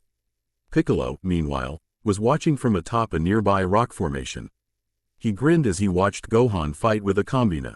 Tien of his Akuma style and Chi-Chi's Kame style. It had been around 3 months since the battle against Turles. Since then, Chi-Chi had begun training Gohan in martial arts instead of just physical training. She quickly started hammering in serious discipline, scared that her son was getting too overconfident. She had screamed up a storm when the 2 of them had recovered, and Gohan looked like a kicked puppy after her lecture. Even Piccolo kept his distance from her for a few days after that. Eventually though, she calmed down and started teaching Gohan not to underestimate his opponents. It was clear that Chi-Chi had come to grips with the idea of Gohan facing off against the other Saiyans. She still wasn't happy about it, but she knew that her son could at least handle himself in a fight. He had gotten even stronger since then, and she was confident that he could at least hold his own. Chi-Chi, on the other hand, wasn't getting that much stronger now. She seemed to have hit a Ling where her weighted armor wasn't affecting her at all. She was still stronger than anyone else on Earth, but she couldn't grow any stronger with her current methods. Instead, she focused on refining her technique. Her Firefly attack was now strong enough to cause serious damage, but she used it more as a carrier for other abilities. She had also refined Solera's Dawn's demise, now able to fully charge it in a fraction of the time. She also took the time to reconsider the name of her primal state. She heard what Solera had called her own personal fighting style, and decided that was a better name for it. Ultimately, her ability was renamed the Akari form, because it was more of a transformation than a state of mind.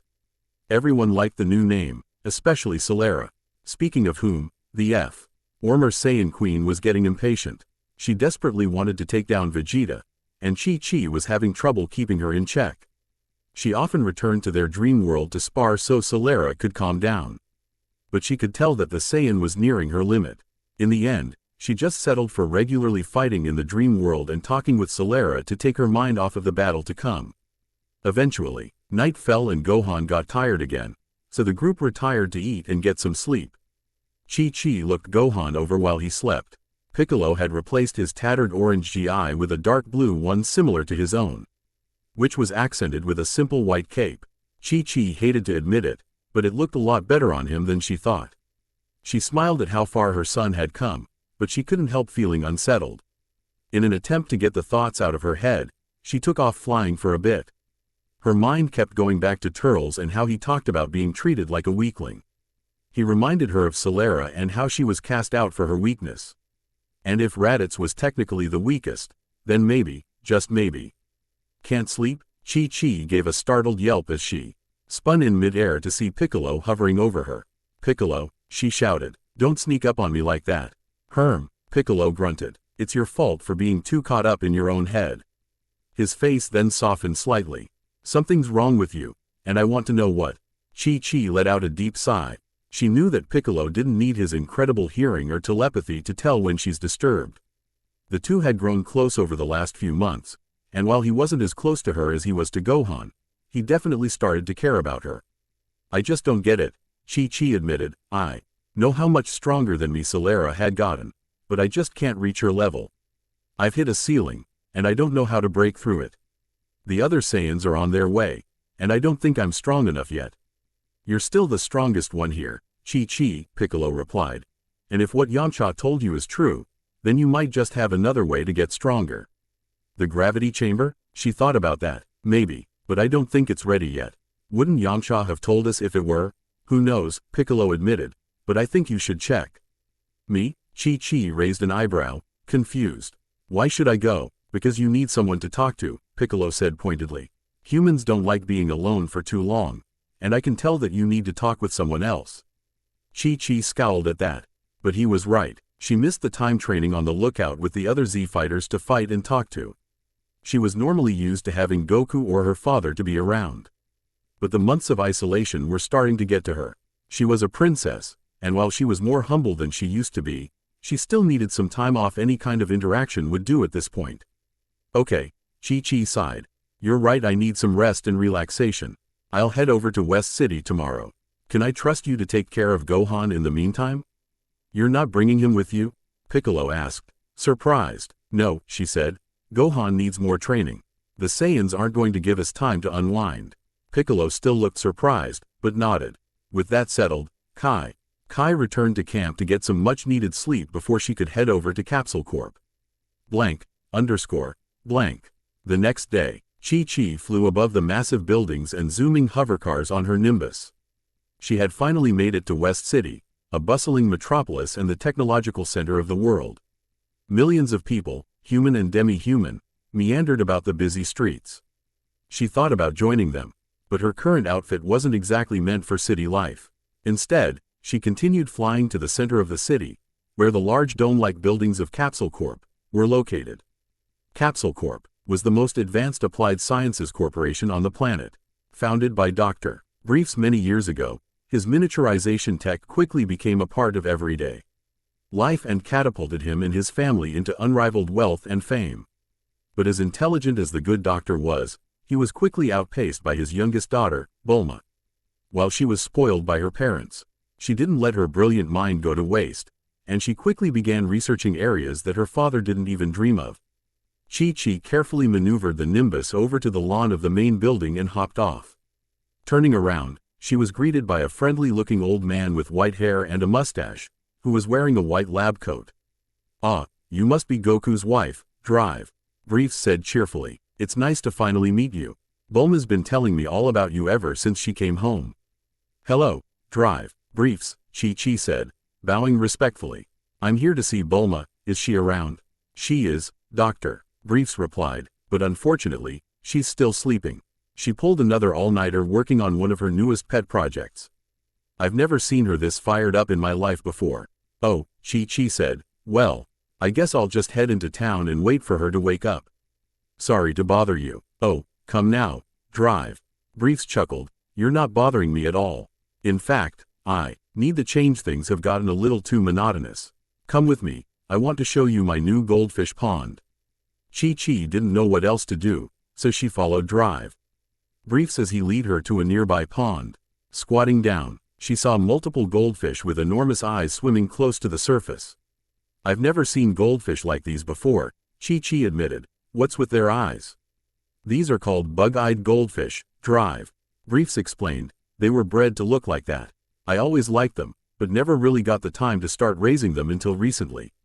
This kind of reminds me of the koi pond my dad has in his castle courtyard, Chi-Chi said, poking a finger into the water and watching the goldfish swim around it curiously.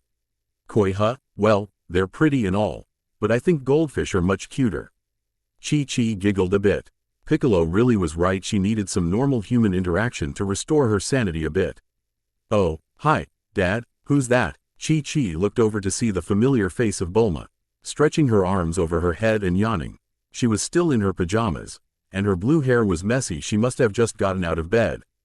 Hello, Bulma, Doctor. Briefs called. Goku's wife Chi-Chi came to visit. I was just showing her my new goldfish pond. Chi-Chi? Bulma rubbed her eyes and blinked a few times. A few seconds later, her face lifted. Oh my gosh, Chi-Chi. She ran over to the two and hugged Chi-Chi, who returned the embrace. It's been so long. Yamcha wasn't kidding, you really do look different. It's good to see you too, Bulma, Chi-Chi replied happily, stepping away for a bit. How are things going? Any progress on the gravity chamber? Ah, the gravity room. Doctor. Briefs chimed in. That's been quite the challenge lately. Unfortunately, we've hit something of a roadblock on that. Really? Chi-Chi was surprised to hear that. She figured that if anyone could figure it out, it was these two. Yes, quite. Artificially amplifying gravity. Why was simple enough, we had that knocked out in a week and a half.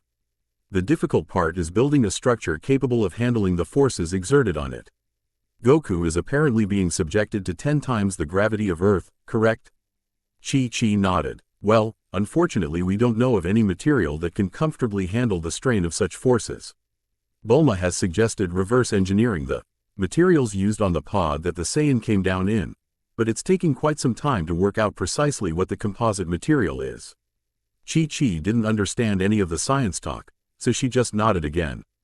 Fortunately, Bulma caught on. Basically, we have the device to make more gravity, but we can't build anything around it. Everything caves in when it gets to 5 times Earth's gravity. Oh, Chi-Chi understood that. She was disappointed, but at least they were making progress. What about you? Bulma asked. Did you find Gohan? Is he okay? He's fine, Chi-Chi said. Then proceeded to tell them about how she and Piccolo were training him to get stronger. Huh, Bulma looked surprised and thoughtful. I guess you and Gohan are rubbing off on him. Looks like it, Chi-Chi agreed. Well, drive. Briefs chimed back in. Why don't you get showered and dressed, Bulma? I'll let Chi-Chi do what she wants in the city for now. Oh, right, before I forget, he reached into his pocket and pulled out an envelope. Handing it to Chi-Chi, she read what was on it, and was surprised to see it was from her father. How did he? Never underestimate a father's instincts. Chi-Chi, drive. Briefs said proudly. We have a sixth sense of sorts. I always seem to know when my daughter needs me for something, and your dad is the same way. Chi-Chi blinked, then looked at Bulma, who shrugged. It's true, every time I feel down, he's right there to cheer me up. Chi-Chi shrugged back, then opened the envelope. Inside was a letter and a check. Chi-Chi read the letter first. Hey, Chi-Chi, I am sure you're busy trying to save the world and all, but I just wanted to make sure you're okay. When I heard about what happened to your house, I knew you felt bad, so I'm already looking into finding you a new house. This one will be further away from my mountain, since I'm sure you don't want to be around there right now. I was thinking along the lines of Mount Paozu, specifically where Old Man Gohan lived and raised Goku. It's nice and peaceful there, and you shouldn't have to worry about anything. I also figured that you lost most of your things. I managed to salvage some stuff from the wreckage, but most of your clothes were ruined. So I put in a check from my coffers for you to spend on things for yourself and Gohan. Just promise me that you'll come home soon and check up on your dear old father, okay? Sincerely yours, the Ox King. Chi-Chi wiped her eyes when she finished reading. Doctor. Briefs was right, dads really do know when their daughters need cheering up. Not only is she getting a new home, but it's in Mount Paozu.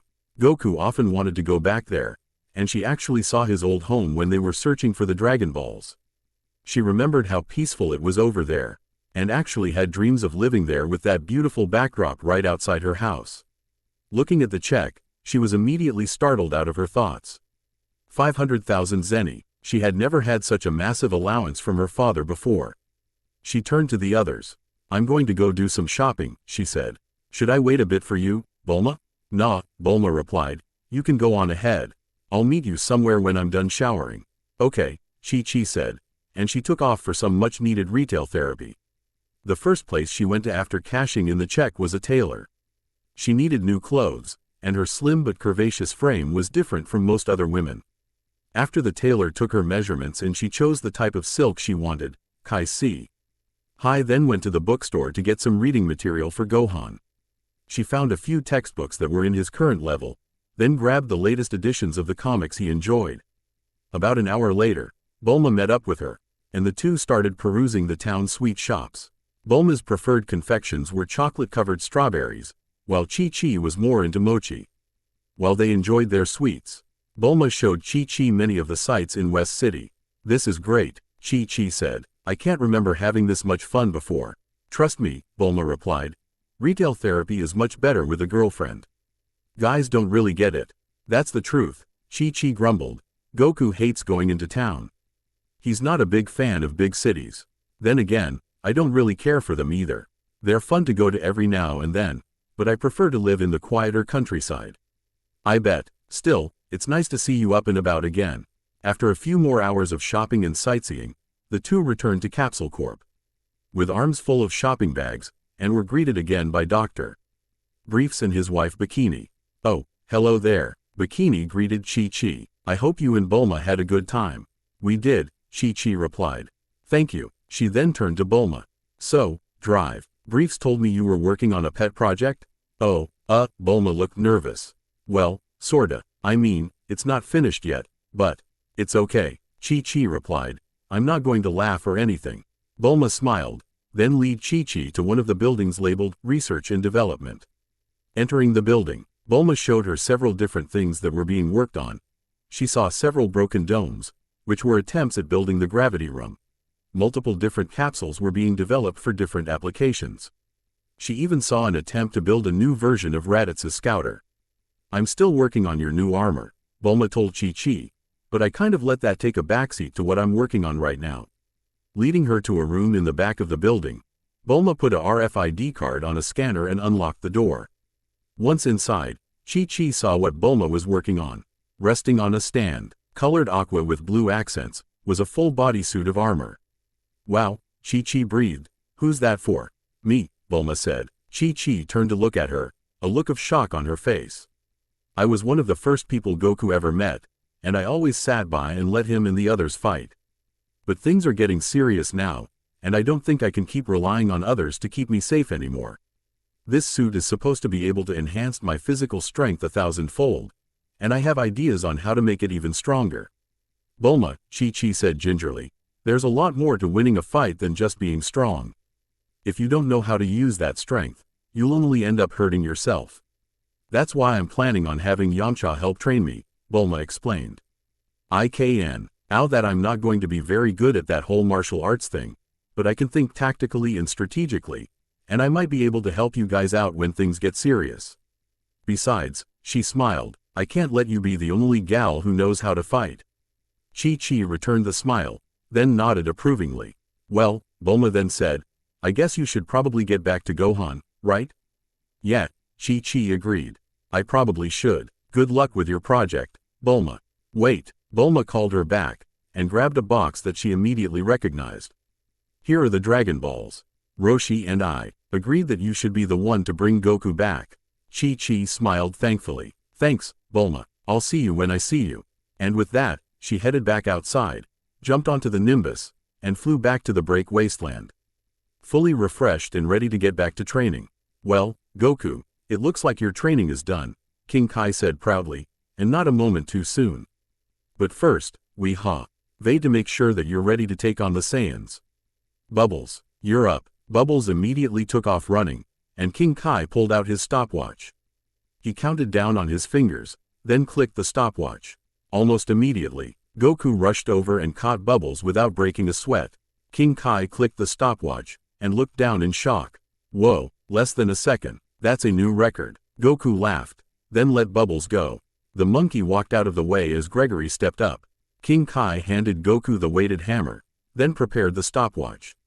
Ready, set, go. Gregory immediately flew off as fast as he could. But Goku was much faster. Before he even knew what was going on, he was hit right on the head. 0.9. Oh my, well, last but not least, the spirit bomb. King Kai levitated a large rock and sent it flying around the planet at high speed. Goku lifted his hands to the sky and concentrated fiercely, drawing power from the planet around him. The surge of energy was incredible. Focusing hard, he drew it all into his right hand, then focused on his target. Choosing his moment, he lobbed the spirit bomb at the boulder, completely destroying it. Very good, Goku, King Kai applauded. Now, while you might have no trouble creating the spirit bomb on this tiny planet, you need to remember that Earth is far bigger and full of much more life. This technique is extremely difficult to control, so you must only use it as a last resort, when there's nothing left to lose. Aw man, Goku whined, but that means I might never get to use it. Let's hope so, King Kai said to himself, then addressed Goku again. Now then, we should probably contact your wife and have her bring you back. The Saiyans are going to arrive on Earth tomorrow. Alright, Goku cheered. I see. And wait to see how much stronger everybody's gotten. AAAHHH. Oh no, what is it, King Kai? I forgot to put in my calculations the amount of time you'll need to get across Snake Way. What? Goku yelped, but I thought you would just teleport me there. You're telling me I have to run all the way back. It took me a whole 5 months just to get here. Well, yes, King Kai said frantically. But you're much stronger and faster now. It probably won't take you more than a day and a half to get there. But that means the others will have to hold the Saiyans off for a half day. Alright, let's calm down, Goku, King Kai shouted, then turned around. We need to focus on bringing you back to life. Now put your hand on my shoulder and focus on Chi-Chi. Right, Goku walked up to King Kai and placed his left hand on his right shoulder, then focused on his wife.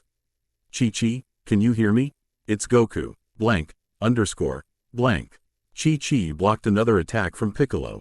Before countering with a high kick, the Demon King avoided her foot and jumped back, charging up an explosive demon wave. Chi-Chi saw what he was doing, and prepared her own Kamehameha. Kamehameha.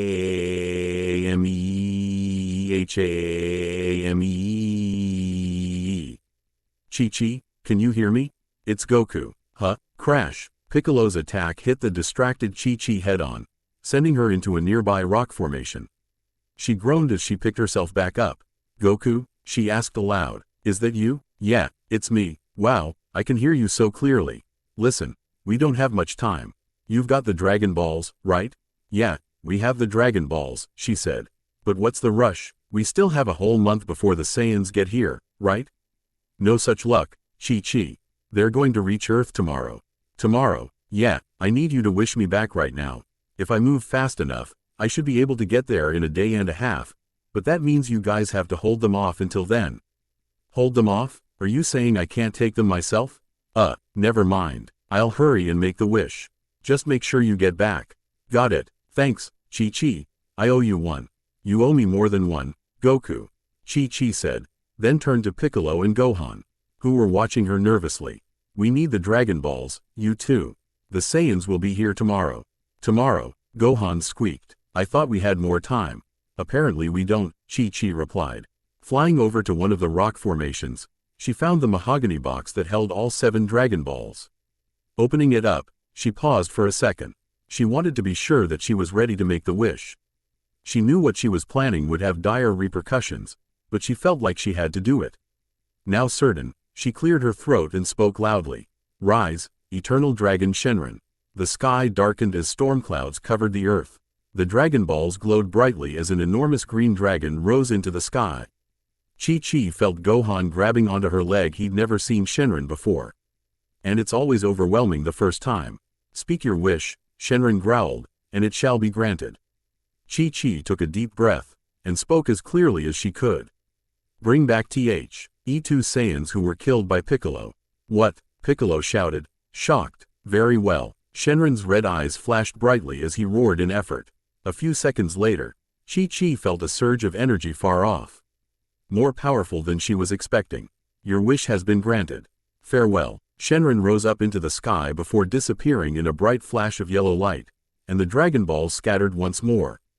Chi-Chi, Piccolo shouted angrily. Do you have any idea what you just did? I know exactly what I did, Piccolo, Chi-Chi replied. I gave us another potential ally. Nimbus. The flying Nimbus surged down to her, and she jumped on. Where do you think you're going? Piccolo shouted. To knock some sense into my brother-in-law. Come on, Nimbus. And with that, the Nimbus flew off, in the direction of the field where Raditz was buried, where he and Goku had died. Blank, underscore, blank. Meanwhile, Foom, the ground of the abandoned farm exploded in a burst of purplish energy, creating a crater hundreds of feet across. As the dust settled, a large, muscular figure with long hair clambered out, gasping for breath. Raditz looked around at his surroundings, confused. He had no clue what happened. He remembered dying, then waking up in front of an enormous man with red skin who proceeded to judge him for the planets he destroyed and the people he killed. Then, he fell into some kind of rocky prison and being stuck there until he was repentant, whatever that meant. Then he suddenly found himself underground and blasted his way out. What was going on? Looking down at himself, Raditz realized that his armor was gone. All he had on him was his black shorts. Looking around again, he saw a nearby boulder and pointed a hand at it. A beam of purple energy shot from his palm and collided with the large rock, atomizing it. He grinned. Ever since he entered that unusual place, he couldn't use his powers. Just to make sure, he then punched himself in the gut. The pain in his midriff and the air rushing out of his lungs told him all he needed to know. He laughed to himself as the truth sank in. He was alive. The other Saiyans must have done it. They defeat Kakarot's woman and used the wishing orbs to bring him back. He knew he now had to find them before they grew too impatient and destroyed the planet anyway, but he didn't have his scouter on him. Hopefully the other two have theirs. And a ship to get him off. Raditz. Raditz froze when he heard the feminine voice calling out his name. Turning his head, he saw the silhouette of a Saiyan woman heading his way, riding a yellow cloud. He growled angrily at the approaching figure that had to be Kakarot's woman. You, he shouted, do you have any idea what happened to me? How dare you show your face around me, you wench? He watched the woman leap off the cloud and start falling to the ground, before she hit it in a three-point landing. Watch it, Raditz, she growled, it's been a long year. And I'm not in the mood for trash talk. Oh, trust me, I'm more than happy to let my fists do the talking again. Especially since Kakarot and the Namekian aren't around to protect you. Chi-Chi smirked at that, causing Raditz to growl again. I don't need them right now. You might have gotten quite the Zenkai boost from coming back to life, but you're only about a third the strength of Turles. Turles? Raditz was taken aback. Blinking rapidly, he then realized how different she looked. Her hair was now the familiar mess of spikes that were common for Saiyans, and when he looked down at her tail, he gave a startled cry. Wait, he shouted, what happened to you? Why do you look like an ancient Saiyan now? They're supposed to be extinct. He took a step back, his head spinning. Who are you? Chi-Chi stepped forward, her smirk still on her face. I'm the one thing in the universe Vegeta fears the most, she said. I am the queen of the Saiyans, ruler of all I survey, and the last wool of the ancients. I am Queen Sadala. Raditz immediately jumped back and fell on his backside, as if he'd been struck. And you're going to help me stop the other Saiyans? She growled, leering over her brother-in-law menacingly. You, Raditz stammered. He couldn't believe it. How could the woman he beat to a pulp be the queen of the ancients? You lie. In one swift motion, he got up from the ground and threw his hardest punch at her. Faster than he could follow, Sadala caught his fist in her left hand. Undeterred, he tried punching her with his left hand, but she caught that as well. He struggled to break free, but she merely tightened her grip until Raditz started screaming in pain. Face it, Raditz, she said, loosening her grip again without letting go. You aren't strong enough to beat me anymore. I can help you, but if you even try to betray us, then I won't hesitate to kill you again. After that, even the Dragon Balls won't be able to bring you back. She finally let go of Raditz, causing him to stagger back and shake his injured hands. You can't be her. Raditz gasped. Sadala was a ruthless, callous monster. She would never protect a planet as fragile and helpless as this. I am Sadala, Chi-Chi insisted, or at least the newest incarnation of her. She sighed when a look of confusion crossed Raditz's face. Hopping back onto the Nimbus, she motioned for him to follow. Come on, Raditz, I'm too hungry to explain right now. I'll make us some dinosaur stew, then we can talk. And what if I don't follow you? That won't matter, as long as you don't cause a ruckus. You're free to do what you want until the other Saiyans get here. She looked back and smiled. But you'll be missing out. Even Piccolo makes room for my stew. Raditz raised an IBR. Ow, at that Namekians never eat solid foods. But then it clicked. You, he shouted. You're the one who brought me back.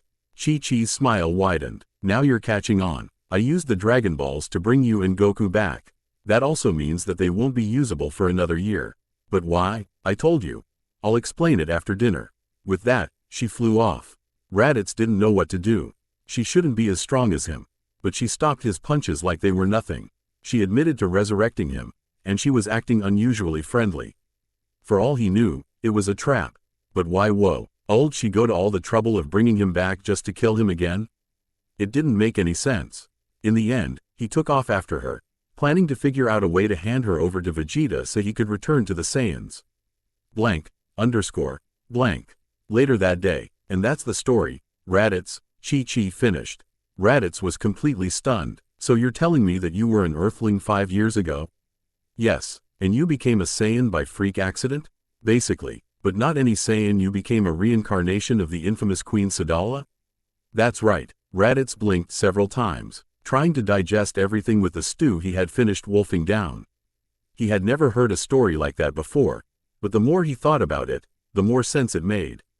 Sadala wasn't on any of the Saiyan records, and her appearance had changed dramatically since he last saw her.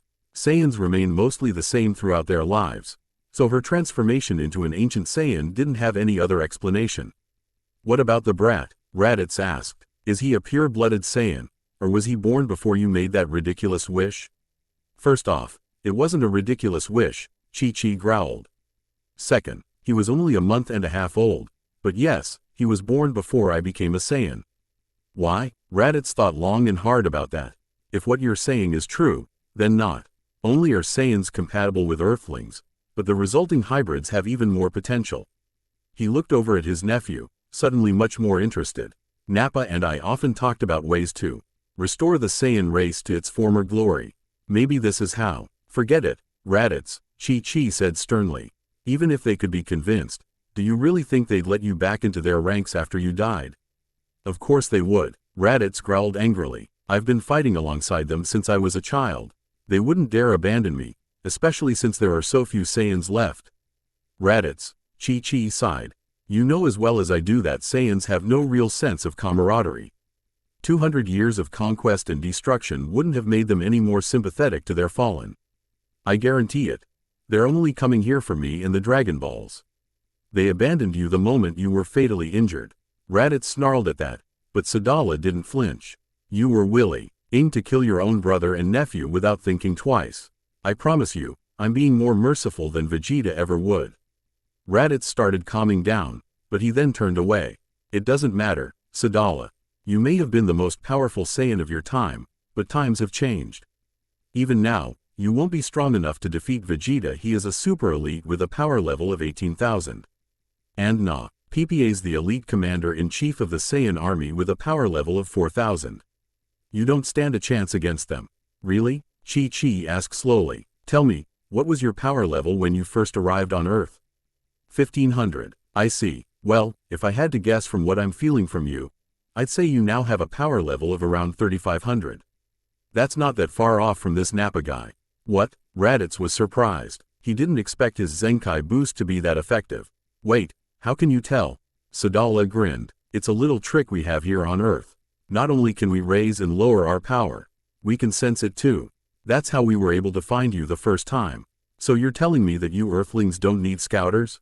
That's right. Now, listen up. She leaned forward. Several of the Earth's best fighters have been training to prepare for the Saiyans' arrival tomorrow. Vegeta's mine, but they should be able to take on Nappa. Either way, you're going to help us. You have nowhere to go, no one to turn to, and the Saiyans won't help you. I'm not interested in ruling a race that's basically extinct, but I plan on living a full life as the Princess and Queen of Fire Mountain. I won't let anyone or anything destroy my home, Especially not you. HMPH. Raditz grunted, then got up to walk away. Before leaving, he turned back to look at Sadala. And what does Kakarot think about this? I assume he's not in the mood to see his older brother? Goku's on his way back to Earth as we speak. He'd spent the entire year training in the afterlife. Which is why we resurrected the two of you now. He should be here tomorrow late. Which is why we need to fight the Saiyans ourselves until he gets back. I never agreed to help you fight them. Raditz shouted angrily. You've clearly gotten stronger than me, so I won't risk my life by causing a ruckus. But unless you're right about them, and they really do abandon me, I won't fight my own comrades. With that, he flew off to sulk far away from her. I guess that'll have to be enough for now, Chi-Chi said to herself. Blank, underscore, blank. Later, out in space. Attention. Now nearing destination. Stasis lock disengaged. Vegeta's eyes opened as he looked out the window of his attack pod. The sun of the system he had entered came into view. It took long enough, he grumbled to himself. Computer. Scan for material resources of the destined planet. Scanning valuable material resources in abundance include iron, magnesium, aluminum, titanium, uranium and thorium. Interesting. Atmospheric reading. Quote. Atmospheric composition. Largely nitrogen and oxygen. Overall quality. Good. Hem technological advancements. Overall technological advancement. Below average. As expected from a backwater planet with no space travel. Nappa, are you awake yet? Yeah, I'm awake, Vegeta, Nappa said over the communicator. That trip took way too long. My neck's stiffer than Frieza's horns. Settle down, Nappa, Vegeta said. We're almost there. Yeah, I hope it's worth the trip.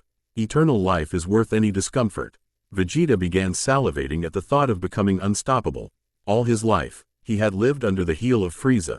He, the prince of all Saiyans, reduced to a mere foot soldier in the Frieza force. Once he finally gains his wish, he will never have to listen to anyone but himself again. What else should I wish for after that? Vegeta wondered. Perhaps I should wish for that woman's undying loyalty to me next. Together, the Saiyan race will return to full strength. With the two of us as their immortal matriarch and patriarch, we would be like gods to them. Hey, Vegeta, Nappa said. I had sort of an idea. Maybe after we wish for immortality, we could use the Dragon Balls to turn the women of that planet into Saiyans. What? I'm just saying, it's not the worst idea ever. Don't be ridiculous, Nappa. There's more to being a Saiyan than genetics. Our pride is everything. I would rather our race die out than have to resort to such paltry measures. Oh, right, Nappa said apologetically. Trust me, Vegeta assured him, we will. I'll have plenty of time to rebuild our species once we become immortal. For now, we should prepare for another day of conquest against a fairly weak civilization. That, I can get behind. Vegeta grinned hungrily. Like Nappa, he too was hungry for battle. And soon he would get all that, and more. Noon, East City. The citizens of East City crowd around the two large craters that had just formed, nervous but also excited. The city was fairly peaceful, and not much happened that was out of the ordinary. Two objects fall from the sky and smashing into the streets certainly counted as out of the ordinary. Many were holding their breath, not sure what to expect. What nobody expected, however, was for two armored figures to emerge from the strange pods in the center of each crater. Ugh, my neck, Nappa groaned, rubbing the back of his neck while rotating the creaks out of it. Why'd we decide to be a year away from this rock, anyway? You know as well as I do that we couldn't let Frieza find out our plan, Nappa. Vegeta growled. Oh, right, Nappa replied sheepishly, then looked around at the stunned Earthlings and grinned. Looks like we got ourselves an audience. Mind if I give him a show? Fine, but don't put too much into it. We're on a mission right now. Hey, no problem, he chuckled darkly, then flew up above the gathering crowd of gawking onlookers. Pointing his hand at the city, he fired a massive blast of energy that erupted as soon as it hit the ground. By the time the dust had settled, the entire city had been completely vaporized, along with everyone in it. Nappa laughed sadistically, happy to have let off some steam. How was that for a show, huh? He shouted to no one. I don't think there's anyone left to witness it, Nappa, Vegeta said, annoyed. Did I not tell you to not put too much into it? Oh come on, Vegeta, Nappa chuckled. It's not like I caused any damage to the planet. A little crater won't affect the price. And what about the Dragon Balls? Vegeta asked. What if one of them was in that city? We can't afford to be reckless, Nappa. Oh, Nappa said. Oops. Now then, Vegeta said, turning his scouter on. Let's see if we can't find the Saiyan woman. If my guess is correct, she must have gained a considerable Zenkai boost from her fight with Raditz. Search for a power level over 1000. Right, Nappa replied, and tapped his own scouter to search for the highest power levels. What he found surprised him. Vegeta, there are several life forms on this rock that have power levels over 1000. I can see that, Vegeta said. It seems the Earthlings have been preparing for our arrival. Fine, let's focus on the strongest one here and work our way down. Scanning the area, he found a collection of power levels over 1000 close together. But the highest level surprised him. Well, what do you know, the strongest being on this planet is at 3500. They might be a bit of a challenge for you, Nappa. 3500, Nappa shouted. Now we're talking. That might be the one who killed Raditz. Possibly, Vegeta said. Let's find out. With that, the two of them flew off in the direction of the massive power. Man, Nappa chuckled. This planet's weak gravity feels great. I feel like a kid again. Yes, Vegeta agreed. Now I can see why Kakarot was so weak. He would lickle. Why have been far stronger if he had grown up on our home planet? Sending him here must have acted as a crutch. Eventually, the two Saiyans closed in on the large power level. What they saw, however, surprised them. Raditz's head jerked up at the sound of Nappa's voice. Grinning, the long-haired Saiyan flew up to greet them. I'm glad to see the two of you again, he said. What are you doing here? Vegeta asked bluntly. I thought you were dead. I was, until yesterday, Raditz explained. The woman used the Dragon Balls to resurrect me along with Kakarot. Really? Vegeta replied, curiosity. And where is Kakarot now? According to her, he's on his way back from the afterlife, Raditz said. I normally wouldn't believe that, but I'd seen it firsthand. Well, Nappa chuckled. Looks like dying and coming back did you some good. Your power more than doubled. And what about the Saiyan woman? Vegeta interrupted. Where is she? She's over there. Raditz pointed in the direction of where 3 high power levels were grouped together. But you need to be careful, Vegeta, she's no ordinary Saiyan. Don't make excuses, Raditz. Vegeta snarled. I don't want to hear you try to justify your incompetence. You should have subdued her as soon as you came back from the dead. He turned and started flying away. You're lucky that she was that merciful, because we had no intention of wasting our wish on a coward like you. Yeah, Nappa laughed. We heard you begging for your life when Kakarot grabbed your tail. Ooh, please don't kill me. I'll do whatever you want. That was so pathetic. You're lucky I don't blast you into a million pieces right now. Raditz looked down as the other Saiyans laughed and took off, leaving him behind. It was right then and there that he realized how right Sadala was. He had dedicated his life to serving those two, only for them to turn their backs on him. Still, he couldn't bring himself to face them. Nappa was still stronger than him. And even if he managed to win by some miracle, Vegeta would step in and crush them all. You've made your point, Sadala, Raditz thought. I'm rooting for you to win, now. Blank, underscore, blank. Meanwhile, here they come, Chi-Chi said, readying herself. She could feel the two massive presences heading her way, and could sense the raw malice emanating from them. Piccolo and Gohan were also tensing up, ready for anything. Chi-Chi could also feel Tien, Yamcha, Xiaosu and Krillin heading their way, but it would still be some time before they made it there. For now, she figured it would be safer to stall for time. Stall, Celera shouted. Forget stalling. Let's just kill them both. Do you not feel that? Chi-Chi replied. One of them is around twice as powerful as Turles was. We need to be smart right now. Celera growled at that, but went silent. Chi-Chi knew she was going to have a hard time keeping the former queen in check. She felt annoyed that Bulma hadn't finished the armor she asked for. Especially since the armor she made for herself wasn't ready yet. The gravity room was finished, but it was too late to use it. Like it or not, she felt underprepared for the fight about to take place. Eventually, the two Saiyans came into view. Once they landed, Chi-Chi was able to get a good look at them. One was enormous, almost as tall as Piccolo, and much broader and bald. With a thin beard around his mouth which was twisted into a sadistic smile. He was dressed exactly like Raditz, but his armor had different colors. Overall, he was quite ugly looking. The her Saiyan was more or less the opposite. He was about the same size as Chi-Chi, and more lean and agile looking. He had even more of a widow's peak than Raditz, and his face was stern and serious. His black hair stood up in a series of flame-like spikes. His armor was mostly white with yellowish accents, and his body was entirely covered by a blue bodysuit with white gloves and boots. Vegeta Celera growled. There was no mistaking it. The shorter of the two was Prince Vegeta. As soon as she saw him, a rage started building up in her. Vegeta looked at her and grinned, making her blood boil even more. So, Vegeta said, you're the mysterious Saiyan woman who chose Kakarot. Kill him. Yeah, the other Saiyan chuckled lecherously, and she's quite the looker. Brazen, too. I was surprised to learn that you revived Raditz. Vegeta admitted. It seems that living on this planet has made you unbearably soft. I did it because I knew he would become an ally against you, Chi-Chi growled. I knew you were never going to bring him back. Kill him, Sadala. Well, Vegeta's grin widened. I guess you have some brains as well. Unfortunately, you made one mistake. You overestimated Raditz's drive. That coward could be 10 times stronger than me, and still never get his hands dirty. Why do you think he's so far behind us? He'll show up soon, Chi-Chi said confidently.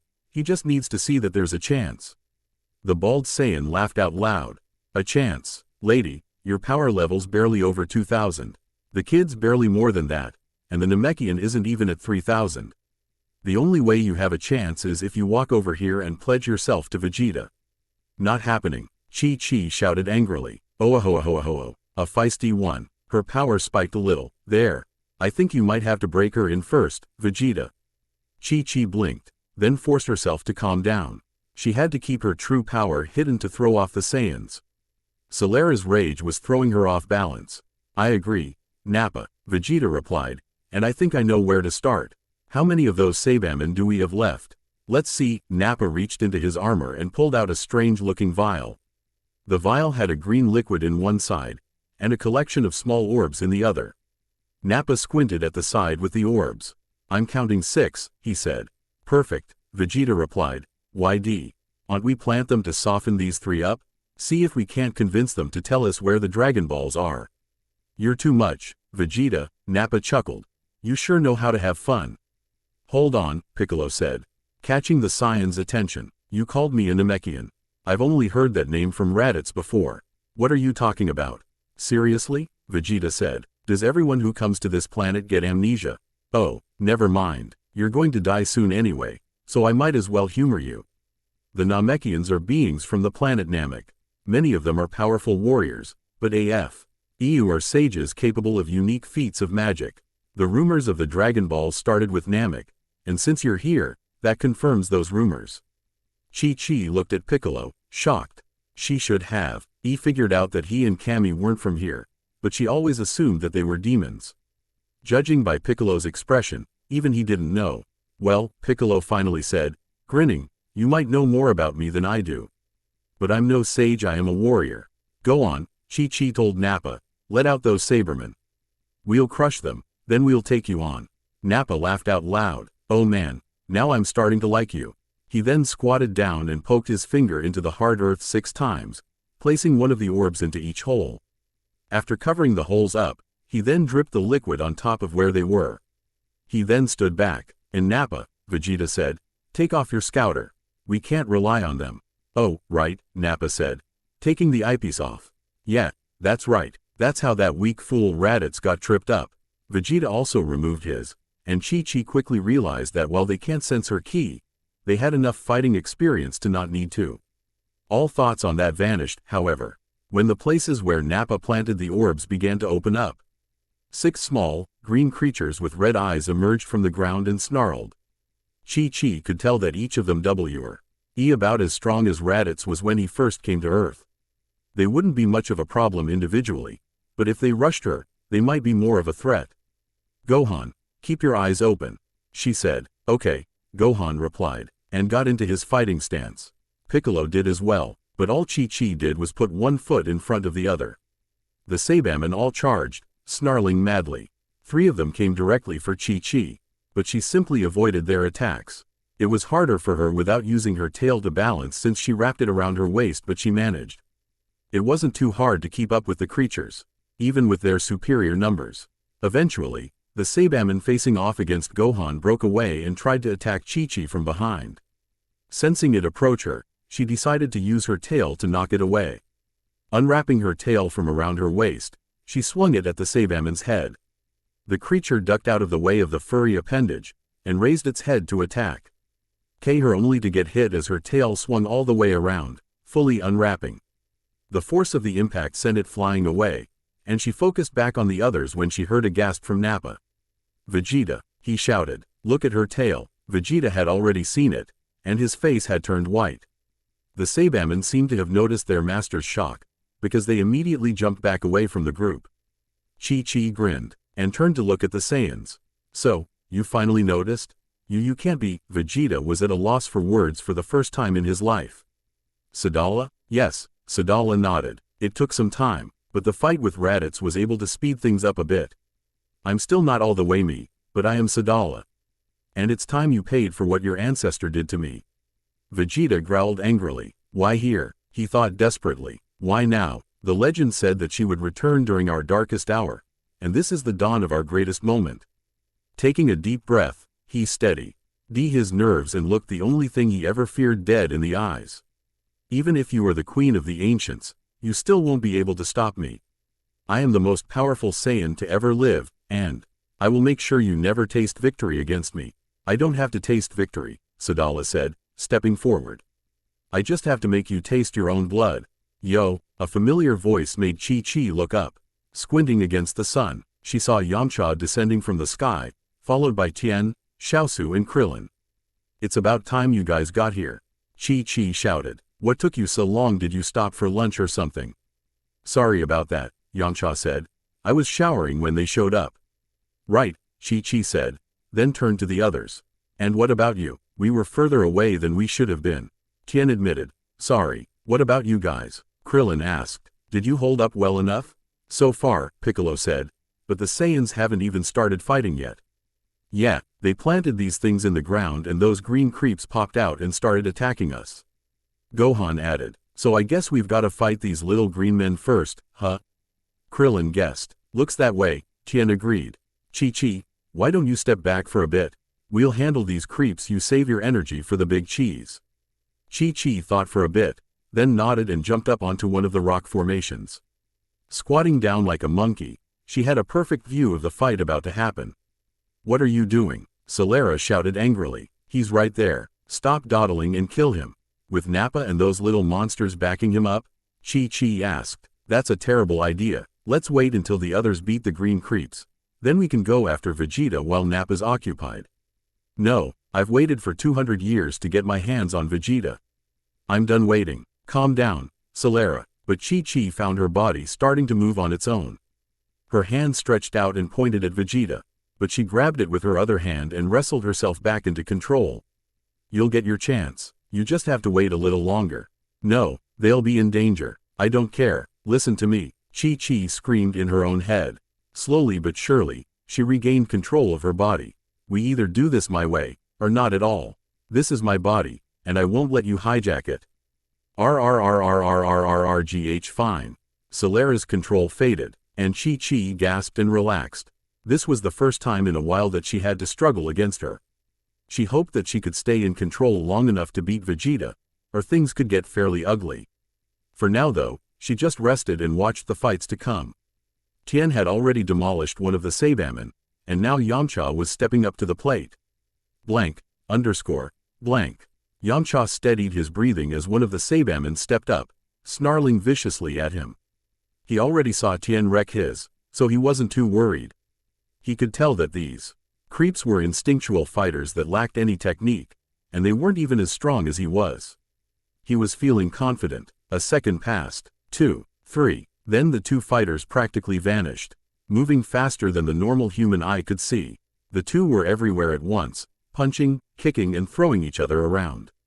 Gohan had trouble keeping up with them, but after some guidance from Piccolo, he was able to see the fight in real time. Eventually, the Saiyaman charged at Yamcha while he was still in the air. He smiled and waited until the last moment, then dashed upward faster than the creature could follow. Now firmly above the little green monster, Yamcha fired a miniature Kamehameha that was sufficient to flatten the creep. He then landed on his feet and looked at the writhing creature. Then back at the Saiyans. "Hey, that was cake," he said confidently. "Looks like we're on another level compared to your little green goon squad." "You cocky little," Nappa growled, only to be stopped by Vegeta. "Now then," Yamcha said, "why don't I just take care of the other 4? "Yamcha, are you nuts?" Krillin shouted. Vegeta merely laughed. "As much as I'd love to see that, I'm afraid it won't happen." "Oh yeah?" Yamcha challenged. "What makes you think that, short stuff?" He then felt a movement behind him. Before he had time to react, the Saiyaman he had just beaten had wrapped its arms and legs around him, pinning his arms to his sides. As he struggled to break free, he felt a sudden surge in power from the monster holding him. Panicking, he tried even harder to throw off his assailant, but nothing broke its grip. As he screamed in effort, the Saiyaman detonated in a massive explosion. "Kraakomm." Yamcha, Tien screamed, horrified by what happened. He blast had kicked up a massive cloud of dust, so he couldn't see anything. Vegeta and Nappa laughed. "Oh yeah, I forgot to mention," Nappa roared. "The Saiyaman are able to self-destruct whenever they want. Sorry, probably should have said something sooner." Nappa continued to laugh until a voice cut through. "You think that's funny, huh?" Nappa paused and looked back at the dust cloud. It was still too thick to see through, but it eventually cleared to reveal a battered and badly burned but still alive Yamcha. The former bandit was covered in burns, especially on his back, where the gnarliest burn was, and the top of his GI was completely gone, but he was still on his feet, albeit barely. "You think that's a hoot, do ya?" the former bandit gasped. "You get off on using cheap tricks like that? Well, guess what? That's not gonna work on me." Well, Vegeta said. "I'm almost impressed." "Hey, just you wait," Yamcha shot back. "Now where was I?" "Oh yeah," raising his right hand. He grabbed it by the wrist with his left and began charging. It was harder than it normally would be thanks to his injuries, but a few seconds later, his attack was fully charged. Spirit Ball. Quartet. Yamcha threw the Spirit Ball with all his might at the group of Saiyaman and Saiyans. Right before it reached them, the orb split into 4 pieces, each one seeking out a Saiyaman and bashing them into the air. The 4 Spirit Balls then struck the green creeps over and over again, battering them silly. With one final push from Yamcha, the energy spheres struck the Saiyaman one last time, carrying them right towards the Saiyans. The two braced as the projectiles collided and exploded, causing the Saiyaman to self-destruct as well, amplifying the blast. The explosion ended up at least 5 times bigger than the blast that injured Yamcha. "Ha!" Yamcha shouted. "How do you like that? I told you all 4 at once. And you didn't disappoint." Yamcha's eyes widened as Nappa and Vegeta stepped out of the dust cloud. A bit dirty, but otherwise unharmed. "Yamcha!" Chi shouted. "Catch!" Yamcha saw a small green object hurtling towards him and immediately caught it. Looking at it, he realized it was a senzu bean. Grinning thankfully, he popped it into his mouth and quickly chewed it up and swallowed. Almost immediately, the burns and bruises all over his body vanished, and he felt as good as new. "Thanks, Chi," he shouted back. "I owe you one." "Well, it looks like we underestimated you," Vegeta admitted. "Nappa, it's your turn. Just make sure you leave the Namekian alive. We need him to find the Dragon Balls." Finally, Nappa said, "What about you? You think you can handle Sadala?" "I'll be fine, Nappa," Vegeta replied. "I think it's time I showed Sadala why the ancient Saiyans have been obsolete." With that said, the 2 Saiyans prepared to fight as Sadala descended from her perch and stared down Vegeta. The battle for Earth was about to begin. "I have to admit, Sadala," Vegeta said calmly, "I never thought I would have to face you. I thought the curse you placed on my bloodline was pure fiction, dreamt up by my great-grandfather to rationalize the destruction you caused." "Trust me," Sadala replied, "there were times when I thought I would never return. After Vegeta the First buried that knife in my back, I wanted nothing more than to kill him. His betrayal was why I destroyed the planet. I stewed in hell for 200 years, waiting for the chance to return and finish what I started. I won't miss this chance now. HMPH, do you really think I'm going to let a primitive like you kill me? It's like you said. You're not entirely you. Resurrecting Raditz, healing that injured earthling. You've grown soft over these past few centuries." He paused for a moment. "In fact, as far as I can gather, you aren't even in your original body anymore. I guess that means you're a reincarnation, and not the real deal. I am a reincarnation, Sadala admitted. But that doesn't make me any less the real deal. Oh, but it does. Vegeta insisted. You're nothing more than an obsolete relic from a bygone era, trapped in the body of a false Saiyan. I am the result of centuries of evolution and adaptation through conquest and war. He grinned, but this wasn't full of confidence or pride. This was the kind of twisted, disgusted ear-to-ear grin that people wore to avoid throwing up. Chi-Chi could tell that he was now sickened by her existence. And I'm about to cleanse you from the universe and return to the hell you came from. Chi-Chi gritted her teeth, then began to circulate her ki in order to power up. Chi-Chi roared as her power began to surge, causing the break wasteland to tremble. Nappa and Vegeta actually took a step back in surprise, and Vegeta quickly grabbed his scouter. He knew he couldn't rely on it for everything, but he needed to be sure just how powerful Sadala really was. As he put his scouter on, the air began to crackle with raw energy. The scouter began to go haywire as it analyzed her power level, and Vegeta was surprised at the final number, 6,500. With a final roar, Chi-Chi stopped powering up and everything went calm again. She was now as powerful as she dared right now. She could borrow power from Solera, but that would risk not only exhausting her, but giving the Saiyan a chance to control her body. Her Akari form could also work, but it would tax her body and mind. Right now, she just wanted to be sure that she needed that kind of power. Vegeta, Nappa said, what does the scouter say about her power level? Vegeta pulled the device off his ear and dropped it back to the ground. It's at 6,500. What? That means she's stronger than I am. Vegeta was feeling more confident, now. 200 years of evolution between us, and it shows. Perhaps I should have some fun with her first. He froze. He remembered a part of the story of Queen Sadala that his father told him long ago. Yes, Sadala was a true monster in every way. But my grandfather stayed by her side for one good reason. The Queen of the Ancients was the closest Saiyan in history to become the legendary Super Saiyan. Her power, her ferocity, her insatiable battle lust all were signs that she was destined to ascend. Vegeta the First was obsessed with attaining that level, so he stuck by her in hopes that he'd witness her rise and then rise alongside her. If the legends are true, and she does return, she may do so as a Super Saiyan. You must attain the legend first, boy. Only then will you truly be able to crush all who stand in your way. Of course, Vegeta realized, Sadala is still coming back. If I'm not careful, she might become a Super Saiyan once she's fully restored. But if I can break her, then she would make a great weapon against Frieza. He grinned at the idea of having the legendary Super Saiyan at his side as he sits upon the throne of the universe. I'm impressed with how quickly you have grown in a single year, Sadala.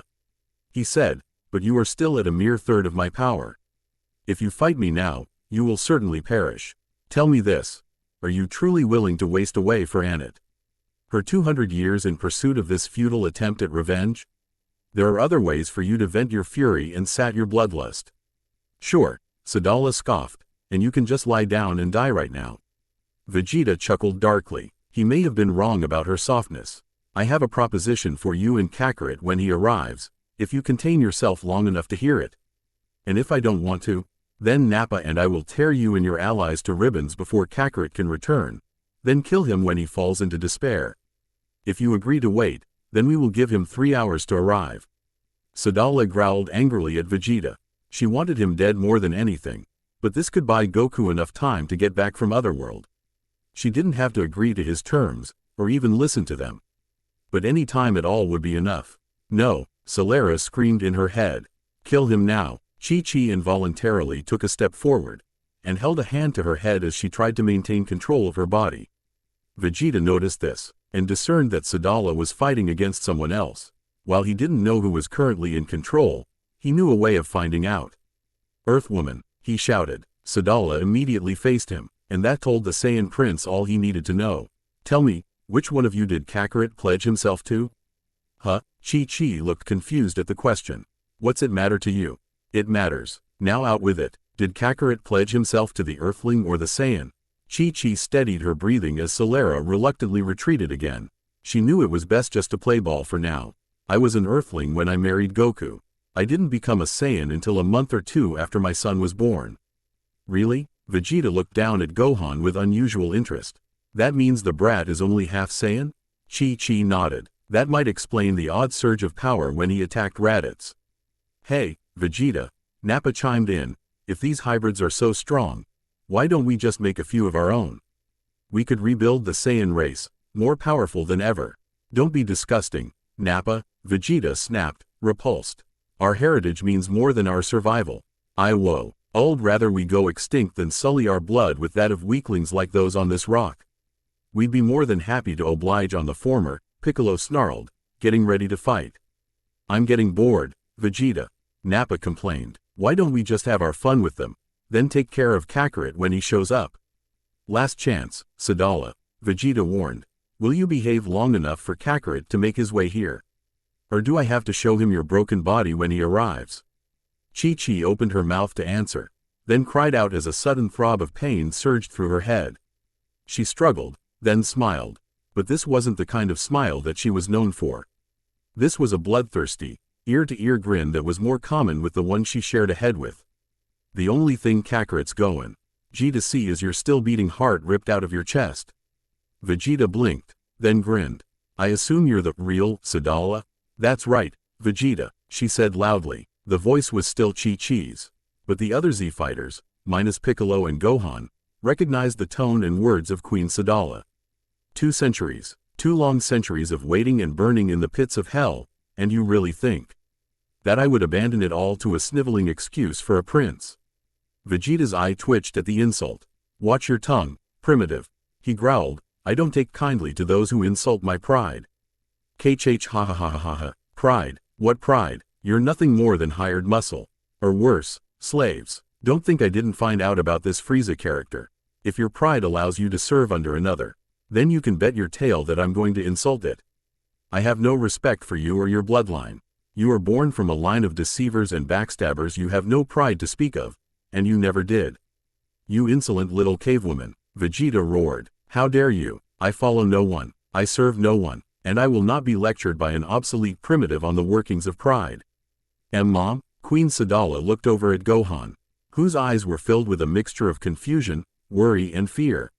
Mom? Gohan asked again. Is it you? Are you okay? Slowly but surely, Solera's hold fell away and Chi-Chi regained control of herself. She let out a breath and smiled reassuringly at her son. Nappa, Vegeta snarled, the Namekian lives. Kill the others, and leave Sadala to me.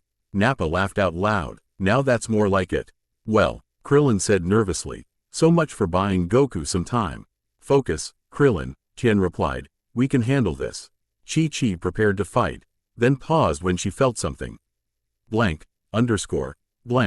Meanwhile, at Capsule Corp, Bulma was paying close attention to the news footage of the battle between the Saiyans and the Z-fighters. She had just watched Yamcha take out several little green creeps after one of them nearly killed him. For a brief moment, she thought he had defeated the Saiyans as well, but they weren't even hurt by Yamcha's attack. Now, it looked like the Saiyans were about to get serious. Bulma was biting the nail of her right thumb, more nervous than she ever felt before. She had checked her new scouter for power levels, and the highest was a staggering 18,000. She was hoping to be able to help fight alongside Chi-Chi and the others, but she wasn't able to fully calibrate her new suit. The suit itself was complete, but the software was still glitchy and dangerous. If she put it on now, there was a chance that it would kill her. The dilemma was why she was so nervous. If she tried to use the suit, she could die, but if she didn't use the suit, and the Saiyans won, then she would definitely die. Was it worth the risk? All of a sudden, the scouter on her ear began beeping rapidly. A new power level was detected. Snapping out of her thoughts, she tapped the button on the eyepiece and gasped. Blank. Kame House, Puar, Oolong, the Ox King and Roshi were all watching with bated breath. None of them knew what was about to happen next. Would their friends conquer the Saiyans, or had the Earth's luck finally run out? Puar was still in shock over seeing Yamcha nearly killed, but he took a bit of comfort knowing that he was okay. He knew that he had to do whatever he could to thank Chi-Chi for that Senzu bean. He still remembered how she was fairly easy for Yamcha to knock out when they first met her. But that was before they learned she was the daughter of the Ox King. Now, he was rooting for her as much as he was rooting for Yamcha. Oolong was in a similar position. He remembered Chi-Chi as someone who cried at the first sign of a fight, and thought she was as big of a coward as he was. Now, she was facing monsters intent on destroying the world. He just hoped that she was good enough to win. The Ox King was hyperventilating, desperately trying to see the television through the tears in his eyes. Everything he had ever done in his life was for his daughter. Ever since his wife died, Chi-Chi became the bright spark in his life that kept him going. He was always the strongest in the world, and could easily intimidate anyone who would try to threaten his little girl. But now he was helpless in the face of the Saiyans. He was praying to every deity he ever heard of to let his darling little girl make it out alive. Roshi, however, was the only one who Yuli understood the gravity of the situation. The large, bald Saiyan was going to be difficult to beat, but not impossible. It was the other one that scared him. He was more powerful than all of the fighters there put together. He feared for Chi-Chi's life and well-being if Goku didn't make it back soon. If she was lucky, the Saiyans would just kill her, but the old hermit knew better than that. He knew they would take her away and do things even he wouldn't dare think of. Please hurry, Goku, Roshi thought desperately. I don't think we can do this without you. Almost as if someone was listening, he felt a new, yet all too familiar presence. Earlier, in Otherworld, Goku rushed across Snake Way, crossing hundreds of miles every second as he made his way back to the check-in station. He had spent the last 30 hours running and flying constantly, not giving himself time to rest. He was exhausted and starving, but it was about to pay off. The station was finally in sight. Goku grinned. He was even faster than he thought. He was just hoping that Kami was waiting for him when he got there. Rushing all the way, he finally made it to the station. D ran inside as fast as his legs could carry him. Kami, Goku, the elderly guardian looked desperate but happy. Are we ready? Yes. Grab my arm. Goku did just that, and an instant later was back on the lookout. He was happy to be back in the world of the living, but he didn't have time to celebrate. Turning to the others, he waved at them and took off running, jumping off the edge and free falling down to Korin's tower. Once he saw the dome-shaped structure come into view, he called out to his old teacher. Korin, what? I need some senzu beans. Right, these are my last two, Goku. Catch. Korin threw a couple of senzu beans as hard as he could at Goku, who caught them with ease. Thanks, Korin. Bye. Give him hell, Goku. Goku quickly popped one of the beans into his mouth and chewed as fast as he could. When he swallowed, everything felt better, and he grinned as his strength came back in full. He had almost forgotten what fatigue actually felt like. Nimbus. Goku's flying Nimbus immediately swooped under him, and he twisted himself in mid-air so he landed on its feet first. Tucking the last senzu bean in his GI, he urged the Nimbus towards the large number of powerful people. They're here. All right, I can feel it. Come on, Nimbus, the others are waiting on me. Back at the break wasteland. Goku, Chi-Chi muttered in awe. What? Vegeta snapped. He didn't like the look on Sadala's face. You're too late, Vegeta. Chi-Chi laughed. Goku's made it back. He'll be here in a few minutes, and then you won't have a chance in hell of winning. Hey, Nappa chuckled. You're bluffing, Sadala. Don't believe me? Check. She pointed to their scouters that were lying on the ground. Nappa looked curiously at her, then picked his up. There's no way you can tell if someone's coming without a scouter, he chuckled, putting on the eyepiece and pressing a button. I've never heard of any technique that lets you do that, and believe me, I've been all over the Galax. He froze. Well, Vegeta snapped irritably. Spit it out, Nappa. Is she bluffing or not? She's not bluffing, Nappa shouted, on guard. Something with a power level of 5,000 is heading this way. What? Vegeta shouted, surprised. Nappa, hurry up and kill those Earthlings. If that really is Kakarot, he might give us some trouble. Nappa reacted immediately, launching himself at who he considered the weakest of the group, Xiaosu. His massive fist collided hard with the unprepared pint-sized martial artist, sending him flying into a nearby rock formation. Xiaosu, Tien screamed, charging furiously at Nappa with all four arms ready. He began to push the enormous Saiyan back, throwing punch after punch, forcing him on the defensive. Unfortunately, Nappa was more experienced than he thought, and quickly found an opening in the three-eyed warrior's defenses. Taking full advantage, Nappa slipped in between the four fists and landed a brutal haymaker on Tien's left cheek. The impact stunned him for a brief moment, which was all Nappa needed. The bald Saiyan began a barrage of his own, each punch landing with the force of a freight train, before finally knocking the warrior away. "Hey, not bad," Nappa complimented Tien, who was still on his feet albeit barely. "Most are usually dead on the first punch. Guess you're made of sterner stuff, huh?" Tien gasped for breath, already winded from Nappa's attacks. He was a lot stronger than he was expecting, but it wasn't insurmountable. Krillin, Yamcha and Piccolo ran in front of the wounded fighter, while Gohan went to check on Chaozu. Chi-Chi and Vegeta, meanwhile, were moving all over the break wasteland at lightning speeds. A single second for them was like a minute for the other Z fighters. Chi-Chi was still in base, pacing herself until she better understood Vegeta's fighting style. The Saiyan Prince was a much smarter fighter than Celera. He mixed speed and strength with precision and caution. Her own fighting style still gave her a slight edge, but she was fighting someone exactly her size. Vegeta sent a punch that Chi-Chi blocked with her shin, then wrapped her long tail around his wrist. She then threw a left roundhouse kick at Vegeta, who caught her foot with his free hand, exactly what she was hoping for. Jumping up, she twisted her body around, spooling her tail back around her waist and dragging Vegeta's left hand, and then kicked out with her free leg, landing a ki-infused heel on Vegeta's unprotected chin. The prince recoiled back with a grunt, releasing Sadala's foot as her tail slid from his wrist. Chi-Chi then launched into a series of hand jabs, aiming at Vegeta's eyes and throat. She wasn't going to aim for his body because she knew how tough his armor was. Vegeta recovered immediately and parried all her attacks, grinning hungrily. The two rose up into the air as they traded blows, the sound of their punches and kicks echoing throughout the wasteland.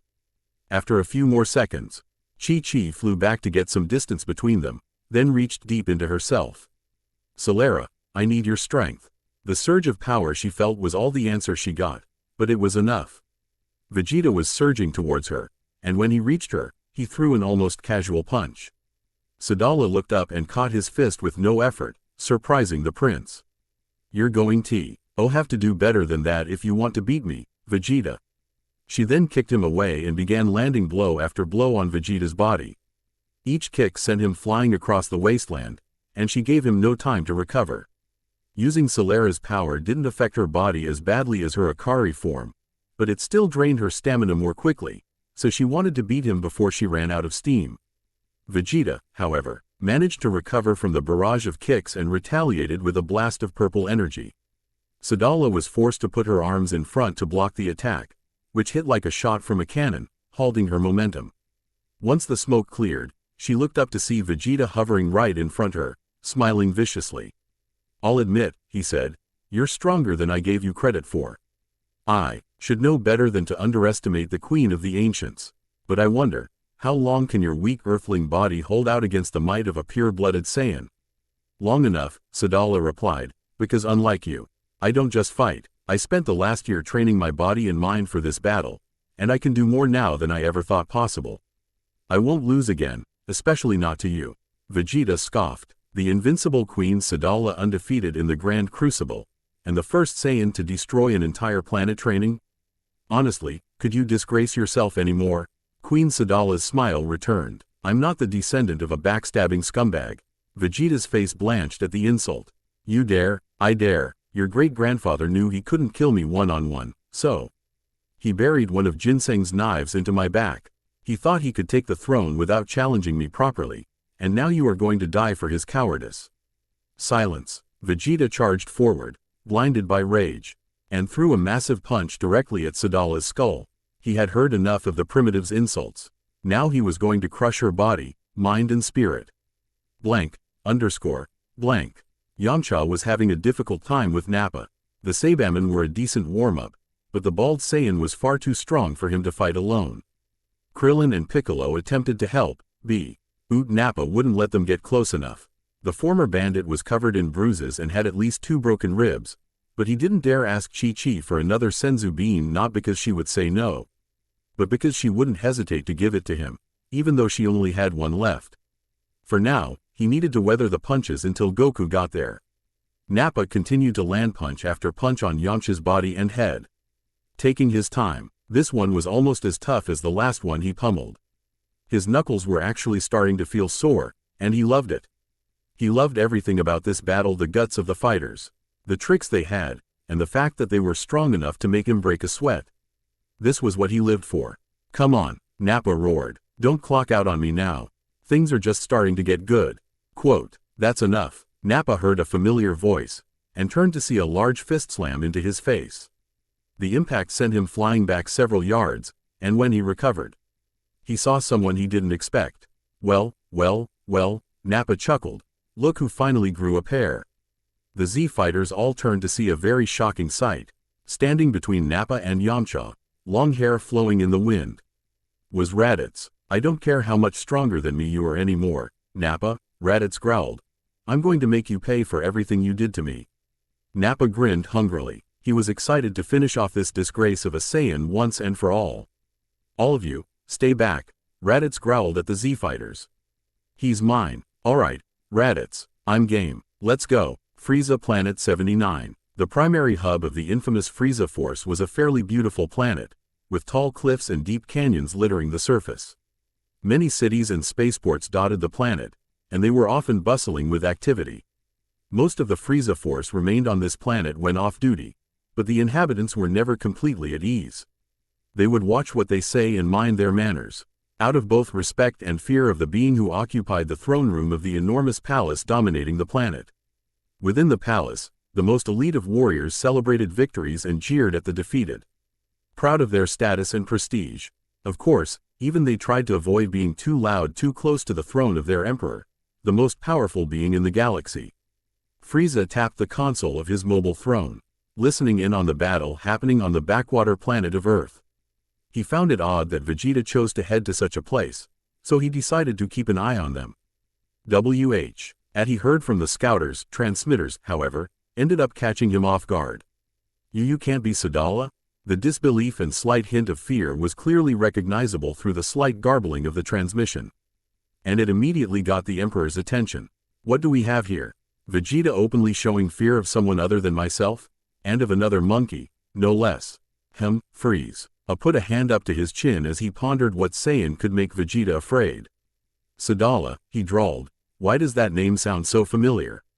I could swear I heard father mention it once. Berry Blue?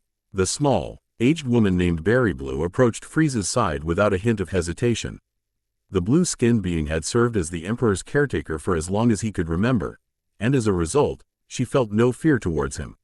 She often treated him as a child, but he didn't mind when it came to her. What does the young master require?